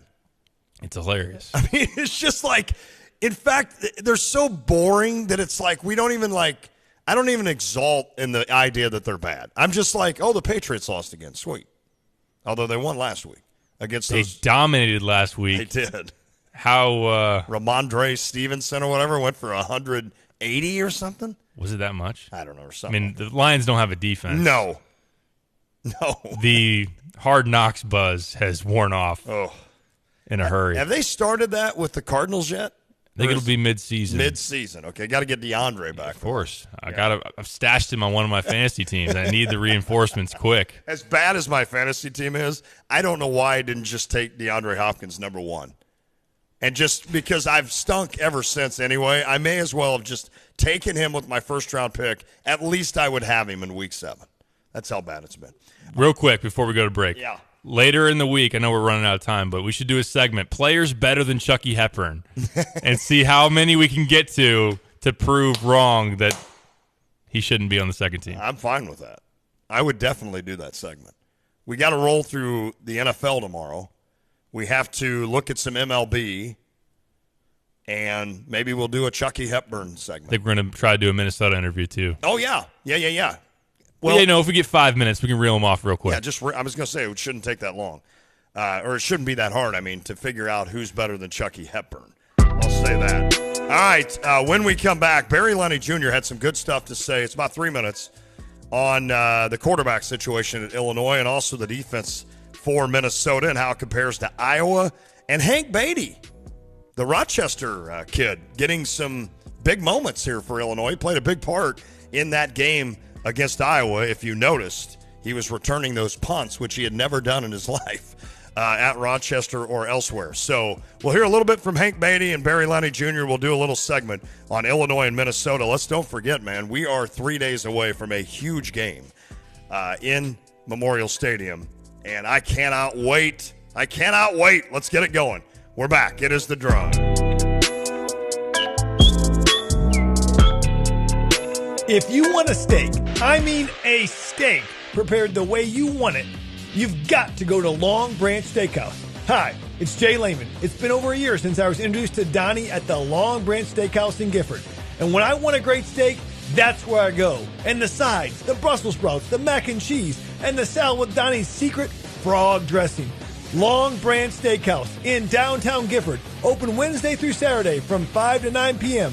There's always room for the Long Branch Steakhouse. Want unbeatable prices on your next furniture purchase, but also seeking that local hometown feel? Look no further than Kelsey Furniture in Tuscola. Customers rave about their friendly, established staff, as well as their great selection, amazing prices, and second-to-none delivery service. They're a third-generation local business, and they've always got your best interests at heart. Find the look you love for less. Open 9 to 5 Monday through Saturday, but always available online at kelseyfurniture.com. That's kelseyfurniture.com. Short-term market fluctuations can be unnerving for everyone. A proven way to tune out the noise and focus on long-term investment goals is to adhere to a well-constructed investment plan. This is Starla Carr with Provident Financial Group. If you don't have a plan in place, we can help create one designed specifically for you. Call us today for a complimentary consultation at 217-366-3456 or find us online at providentfinancialgroupllc.com. Securities and advisory services offered through Commonwealth Financial Network, member FINRA, SIPC, a registered investment advisor. Hi, this is Chris Jackson with Kramer Siding and Window. And whatever your project, you can count on Kramer Siding to offer you the best products backed by the best warranties in the business and a lifetime of great customer service. And right now, you can save 10% on roofing, sunrooms, and decks. Get 15% off gutter helmet, and you can save 25% on preservation siding, windows, and doors. So call today or visit us at kramersiding.com and let's get started on your project. Hey, this is Ben Grice at the Humble Hog in downtown Paxton. And if you haven't been up to Paxton for our barbecue yet, let me tell you, you don't need a reservation. Just come on up. Barbecue with us is about as casual can get. We've got all your favorites. We're talking brisket, pork, amazing smoked turkey, our sausage. And while you're there, be sure to try the Paxton Punch. You can thank me on that later. Check us out online at humblehogbbbq.com. PDR Automotive in Urbana is a locally owned repair shop, and they've now serviced over 250,000 vehicles in their near 50-year history. Now, that's more than 4 times the size of a sold-out Memorial Stadium. It's more than all Division I athletes in the country combined. That's more than the entire population of Champaign County. That's more than, well, you get the idea. When you turn the key and the car won't run, call 367-9481. They are what's best for your truck or car. They are PDR. It's the most enchanting time of year. Pumpkins, gourds, and mums appear. And you can get it all this fall at Prairie Gardens. Create your dream garden with an explosion of color with the prettiest mums around. All on sale. And you'll love the fresh cabbage, kale, and pansies. Plus a bounty of pumpkins and gourds aplenty. With PG plant experts always on hand to answer your garden questions. At Prairie Gardens, locally owned. Plant experts, extraordinary gardening, home decor, and more. Wouldn't it be nice to visit a car dealership where you didn't feel like you were at an auction? Or didn't feel like you were being taken to the cleaners? I'm going to make him an offer he can't refuse. Welcome to Sarah Champagne. At Sarah, they offer a one-price promise. Every vehicle at a fair price, no negotiation, only the best price. Sarah Champagne, Honda, BMW, GMC, Buick, and Subaru. SERRA Champagne.com. Like most banks, we offer an app that lets you do pretty much everything you need from your pocket. But at Iroquois Federal, we believe great banking is less about the app you tap and more about what you tap into. And for us, that's a hometown bank where decisions are made locally by the same folks you'll bump into on the bleachers at the next big game, providing the hometown touch that's made us part of the community for nearly 140 years. Iroquois Federal. Still friendly, still local, still here. Member FDIC, Equal Housing Lender. Long's Garage in Urbana and Jasper Engines and Transmissions offer cost-effective solutions to your present engine or transmissions trouble. Avoid a costly new car purchase or high lease payments by putting new life into your present vehicle. Let Long's Garage install a Jasper remanufactured engine or transmission with a 3-year, 100,000-mile nationwide warranty and available premium service plan. Call Long's Garage at 367-3942. Long's Garage, 217-367-3942. If you're looking for a great farm-to-table restaurant with a great menu with incredible food, it's the Homegrown Restaurant at the Atkins Golf Club at the University of Illinois. Fresh farm-to-table food that will delight the entire family. And Homegrown is changing their menu with some great fall dishes. And starting now, Homegrown will offer specials every day that are $15 or less. Ryan and Abby Rogers invite you to the Homegrown Restaurant, 2600 South Stone Creek Road in Urbana, or visit them online, eat@homegrown.com. Hey, Line fans, it's Georgia B. Catch my boys Lante and Derek Piper weekdays from 4 to 6 on The Drive. Boom, boom, brr. Wake up! I'm going to be saying that tomorrow at Homegrown, by the way. I'm going to be at Homegrown tomorrow for lunch. Maybe you will be one of the lucky ones to be at Homegrown for the Quarterback Club luncheon, because you will get to hear me speak, Derek Piper. Have you ever heard me speak? Every day. Oh, that's right. Every weekday. Every weekday. I don't take it for granted. And on Saturdays. That too. My speaking changes a little bit on Saturdays. But I will be... I'm excited about it. I really enjoy those. I bet. Speaking engagements. You were on fire, too. We were both on fire Saturday. We were like, I saw 10-year-old Derek Piper when I came out of the football game, and you guys were out watching the Cardinals, but you were so giddy about Illinois beating Iowa. I was. So, I mean that. I'm not making fun of you. I mean, I do the same thing. But you were like 10-year-old Derek Piper because you came up, you're like, what a big win. That's a big win. I'm like, yeah, baby. It was awesome. And then all of a sudden we're like, crap, the Cardinals are going to lose. Big bummer. That was acting a 10-year-old in a different way. Yes. After the Cardinals lost. You're right. We were pouting. Yep. Mm-hmm. And I was complaining about, like, Paul Goldschmidt, you should get rid of him. No, I'm kidding. I wasn't. Boiler up. So, but no, I'm excited to talk to the QB, the Quarterback Club luncheon tomorrow. That's cool. It'll be fun. Yeah, I'm like last month, they have these, monthly. Last month, it was Lauren Tate. So now they get me. I mean, imagine the disappointment that these people will have when they're like, this is Lante. Who? Who's Ron J? Well, it's Lante, actually. But no, I'm looking forward to that. And, of course, we'll be getting – now, do you know the last – well, I don't want to tell you this because it's going to be in my speech tomorrow. Don't give it away. Okay, I won't give it away just in case that one person's out there listening. Illinois, Minnesota. I want to ask you before we hear Barry Lonnie Jr., I want to ask Kyle as well. How confident would either one of you be if Tommy DeVito is ruled out and Art Sitkowski is your starting quarterback, knowing that at least you've had a week of preparation with Barry Lonnie Jr. and Art Sitkowski? And I'm not using this as a model to rip on Art Sitkowski. I think minus the roll out on the goal line and throw that I don't know how he didn't see the linebacker just waiting there. Minus that, I thought Art made a couple of nice catches or passes. Of course, he hit Brian Hightower on the one down the left line. He hit Jonah Morris down the right side, where Jonah made a great catch on that. He threw back shoulder. I mean, it was a nice catch. And, I think overall you could have worse backups than a guy that has played a lot of Big Ten. We've seen him. And I said worse, not worst. It sounded like worst. So give me your confidence level, Derek Piper. If I said to you, if Tommy DeVito starts, my confidence level in beating Minnesota is 7, where would you be with Art Sitkowski? I would say it's probably a 5.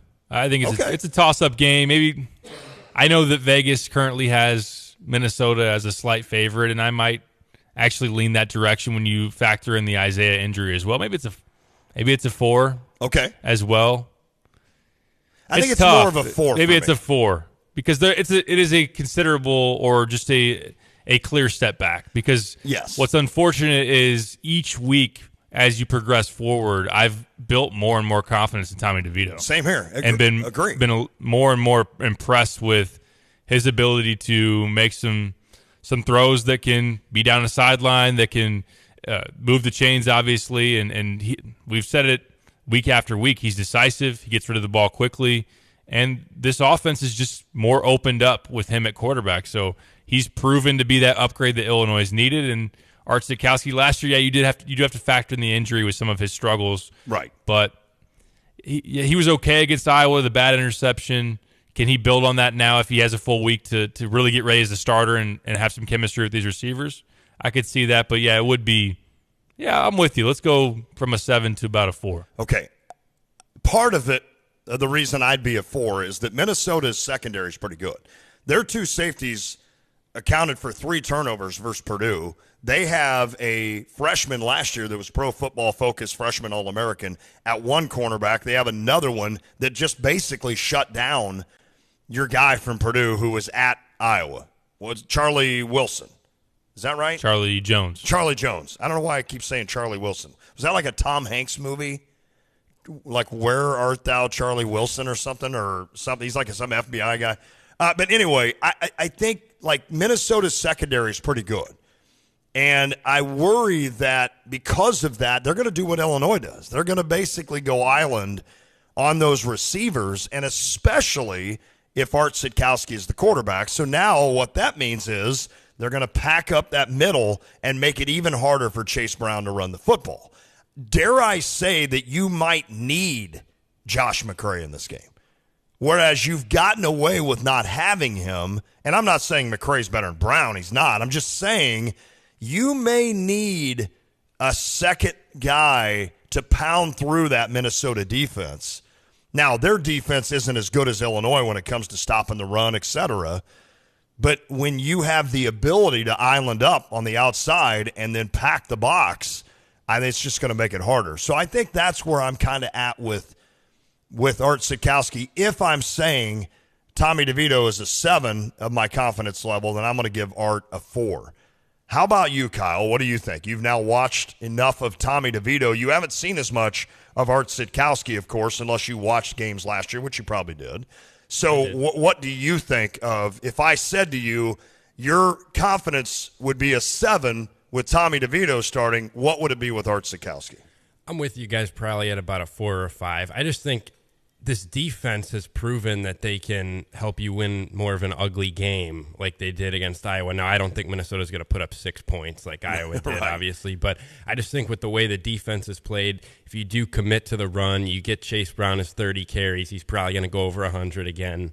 And I thought, I think I mentioned yesterday, I did think Reggie Love played pretty well. So Yeah, if he did. you don't have McCray, He had a big maybe run. Yep. you mix him in a little bit. And then you allow Art Sitkowski to only really have to make a couple of those shorter third and short throws. I think he's capable of doing that. I just think overall with the way the defense is played, I think everyone would be surprised if they come out and give up 35 to Minnesota. So I think you'll be in the game and you'll have a chance. Okay. Art Sitkowski's not going to have to put up 300 yards to win the game. Fair enough. Now, I want to ask you this, Derek Piper. Last year, who was the former quarterback turned receiver, Deuce Spann? Do you recall last year, and it's seemingly before Art Sitkowski's shoulder got banged up, you remember there were a couple of long-distance throws that Art Sitkowski had to Deuce Spann down the field. Now, Illinois doesn't necessarily have a Deuce Spann as much. Pat Bryant could play that role. Maybe a Jonah Morris, I'm not sure. Isaiah, more of a slot guy, obviously. Art Sitkowski's got it. He's got the arm, and I want to see – now, I totally understand the game plan that Barry Lunny Jr. had with Art Sitkowski when he came in that game. The game plan was don't lose this. Don't throw the ball away. Now, he did, obviously, on the goal line, but the game plan was not to get all crazy with Art Sitkowski and start doing a couple of shots down the field. I mean, first of all, he was running as a 2 all week, and then all of a sudden you're a 1. And Barry Lunny, especially as the game went on, he probably looked across going, man, this offense is putrid for Iowa. Let's just don't do anything wrong and we'll win this game. And they did. I could see against Minnesota, and I take Kyle's point to heart in the idea that Minnesota should score more than Iowa. I could see Barry Lunny Jr. saying, we're going to open it up a little bit, especially early, to try to kind of open Minnesota's defense up a little bit. Does that make sense, or would that be dumb? No. And would you rather stay kind of what you did against Iowa, where it's like just don't make any mistake? I think you would want to still lean that direction of not making mistakes and putting your defense in short fields. Fair. To where you allow what's one of the best defenses in the country to be in positive game scripts, to be playing where Minnesota has to march 70 yards for a score or whatnot. But at the same time, I go back to that throw that DeVito made early in that Wisconsin game. It's like second down and you're expecting run, and he hits a sideline throw for like 20, 25 yards and clicks in the defense's mind of like, oh, we got to account for that, or you're just going to take advantage of some of this island defense that they're going to play on the outside. I would be a little hesitant of Art putting it up for grabs, but at the same time, if Pat Bryant's got a step or two, if Hightower's got a step or two on the outside, make that throw or take the chances a little bit. I don't necessarily want to take chances, just be a little bit of aggressive, because if you're too conservative, you're going to put yourself in a situation, especially against a good Minnesota defense, to not put up enough points, and maybe you're trailing in the game, and then you're doing it by necessity instead of early, when you can maybe mix it a little bit more. That's a good call. Well, look, this might be all for naught, and Tommy DeVito comes out Saturday as your starting quarterback, and everybody takes a deep breath and says, okay, let's go. And again, I'm not doing this as a way to rip on Art Sitkowski. I think Illinois is in good shape with the backup of having a guy that has had that many career starts in the Big Ten, a former 4-star guy.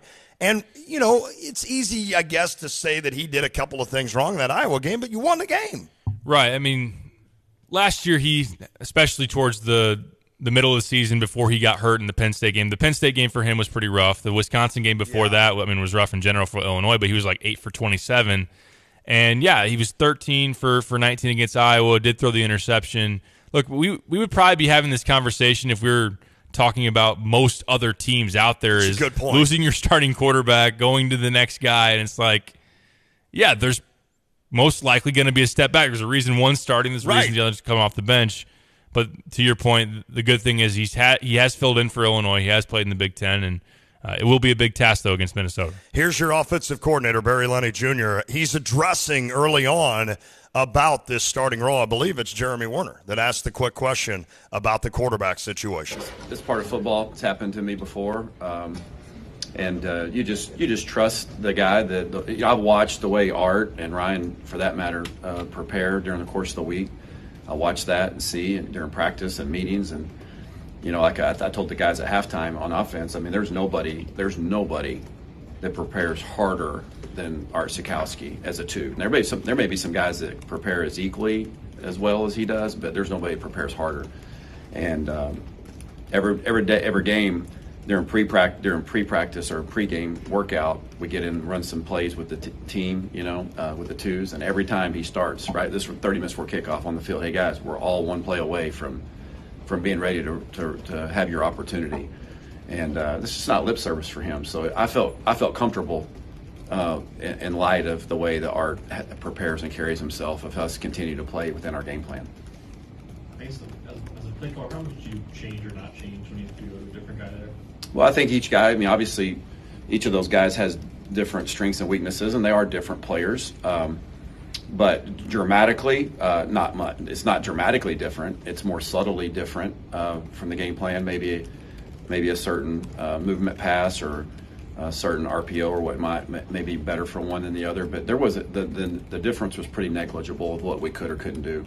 What did you learn about your team as a whole and your offense playing against that type of defense?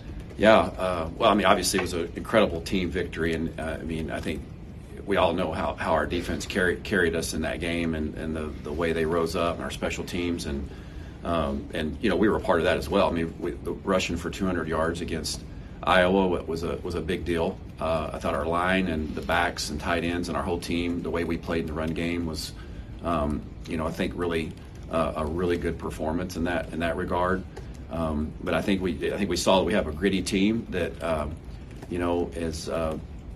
cares about winning and not necessarily how it looks. And Coach told us all week that's what it's going to look like, and told us offensively that's what it's going to look like, and he was right. And for us to come out on that side of it was huge. Coach, is Minnesota similar to what you just faced, and what are some of the differences?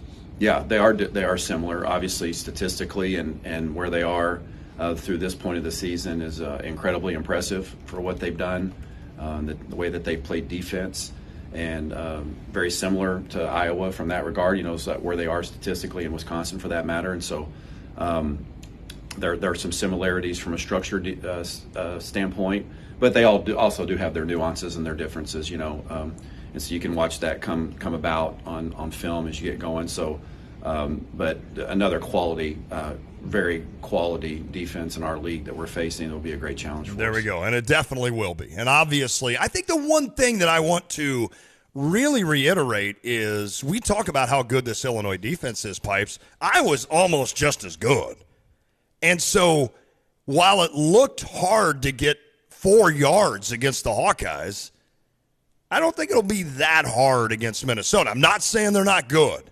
I just don't. I think it'll be like it's almost like playing Baylor a few years ago when they were like shutting you down. Then all of a sudden you turn around and you play another good team, but it's like, hey, we're kind of scoring a will here. Well, yeah, because it's not Baylor. I just, again, Illinois is better than Iowa defensively. They're better than Minnesota defensively, so I'm not bringing them into the equation here, but Iowa's defense is stinking good. And now I think with Minnesota, I think there'll be more opportunities for Illinois, especially Chase. Yeah, there certainly could be. Minnesota is, if you look at top 10 metrics around college football, Minnesota you'll see on those lists as well. But they're probably a little bit of a step back from Iowa, but it'll still be a really darn tough, good defense for the Gophers as well. It's just, maybe it won't be Iowa. That's been, imagine if, especially the weight they got to carry with a terrible offense. Right. They would be that much better if they could stay on the bench for a little while and get that extra breather or not have their offense turn it over. So it might be a little bit of an easier challenge. But then again, Minnesota, you're not going from playing Iowa to playing, Rutgers or Indiana or something. Like Minnesota's a legit team on both sides of the ball. You got a couple of good quarterbacks coming up on your schedule, including Tanner Morgan, who's done it before. But we're going to have to talk about that tomorrow because I got to catch a break, and then we got to come back and wrap things up. It is The Drive. You've changed thousands of diapers, played hours of peekaboo and duck, duck, goose because you do anything for your kids. That's why it's so important to protect them with life insurance from State Farm. State Farm agent Kurt Lenschow will help make it easy and affordable to help you protect your family no matter what the future holds. Because for the people you do anything for, life insurance could mean everything. Call State Farm agent Kurt Lenschow in Champaign-Urbana today. Like a good neighbor, State Farm is there. If you're in the market for a new car battery, you could go to one of those big box stores, except there's no guarantee you'll be served by an actual car expert. Clean up in aisle 3. You could pick a battery off the shelf, except it might be close to expiring. Or you could just come into Interstate. Don't make a big box store blunder. With competitive prices and a more personal, reliable approach, Interstate Batteries is the clear-cut choice if you want to guarantee yourself a new and trustworthy car battery. They're open and ready to serve you at 2504 North Mattis Avenue in Champaign. Hey, where are you headed? To Kelsey Furniture in Tuscola. What do they have there? What don't they have there? Living room furniture, benches, chests, love seats, sectionals, tables, bedroom sets, hutches, nightstands, end tables, cabinets, mirrors, stools, clocks, lamps, pillows, rugs, desks, media consoles, patio furniture, Tempur-Pedic mattresses, and more. So, everything. Yeah, probably could have just said that. Kelsey Furniture, quality for less. It's time to visit Prairie Gardens, your one-stop fall shop. Greenhouses are filled with mums, cabbage and kale, fresh pumpkins and more. And inside, a fall wonderland awaits. Handmade wreaths for the door, fall candles and scents, unique home decor at prices you'll love. Save half off all silk stems, bushes, and garlands. Plus, all Halloween decor is on sale. Take an additional 25% off at Prairie Gardens. Locally owned since 1964. Carpet Weavers is flooring their customers. They work with the biggest brands to bring you the best selections and prices on hardwood, luxury tile, carpet, and more. Stop in at 616 West Market View Drive in Champaign and let one of their sales associates help you find the perfect flooring for your lifestyle. Their 100% satisfaction guarantee allows you to be confident in your purchase. Carpet Weavers has been flooring people with beautiful carpet and flooring since 1988. In fact, they're nationally ranked as one of the top 25 specialty flooring stores in the country. Find out more online at carpetweaversflooring.com. Hey Illini fans, it's your girl Chineo Gumike. Catch Lante and Derek Piper weekdays from 4 to 6 right here on ESPN Radio 93.5. I'm filling Kyle in on all the former Cardinals parents that spent time in prison. It's amazing what we talk about here behind the scenes at SJ Broadcasting. All right, Pipes, it's good to have you back, buddy. Good to be back. Kyle, are you going to be here tomorrow? Yeah. Okay, he's going to be here tomorrow, so we'll rip through the NFL. Let's do it. And we'll look at some baseball things. Are the Phillies and Braves still in a rain delay? As of earlier this hour, they were still in a rain delay. Okay. They announced the first pitch for 6:30 Central Time. 6:30 Central Time. Okay, there you go. Well, good. I get to watch a little bit of it. I like that. All right, Kyle, come ready to go tomorrow with the NFL. One of these days, I want my voice back. Sounds like you're doing okay with this thing. Doing all right. This thing beat me to the ground, man. I'm still swigging Dayquil. Are you really? Yeah. I did a little sleep aid last night, slept like a baby. I finished the Dahmer. By the way, I finished the Dahmer Netflix series and then had some crazy-ass dreams. Maybe don't Shocker. do that. Maybe don't watch that right before bed. Wow, it was weird. All right, let's get some NFL tomorrow. Maybe get a Minnesota person. Yep. Talk some baseball. Chat some Gophers and talk some baseball. Man, that's going to be fun tomorrow. We'll do it all then. See you then. It is The Drive. Peace out. John Jay. Matex, feel the difference as you nominate a law enforcement official to receive a free HVAC unit during their Honoring the Blue giveaway. To show appreciation for keeping our community safe, Matex is giving away a brand new heating and cooling system complete with installation and warranty to a law enforcement official who goes beyond the call of duty. Nominate now through October 14th. For details, visit matexservice.com/blue. Illinois football is back. Shop at Game Day Spirit this fall and gear up to support your Fighting Illini football team.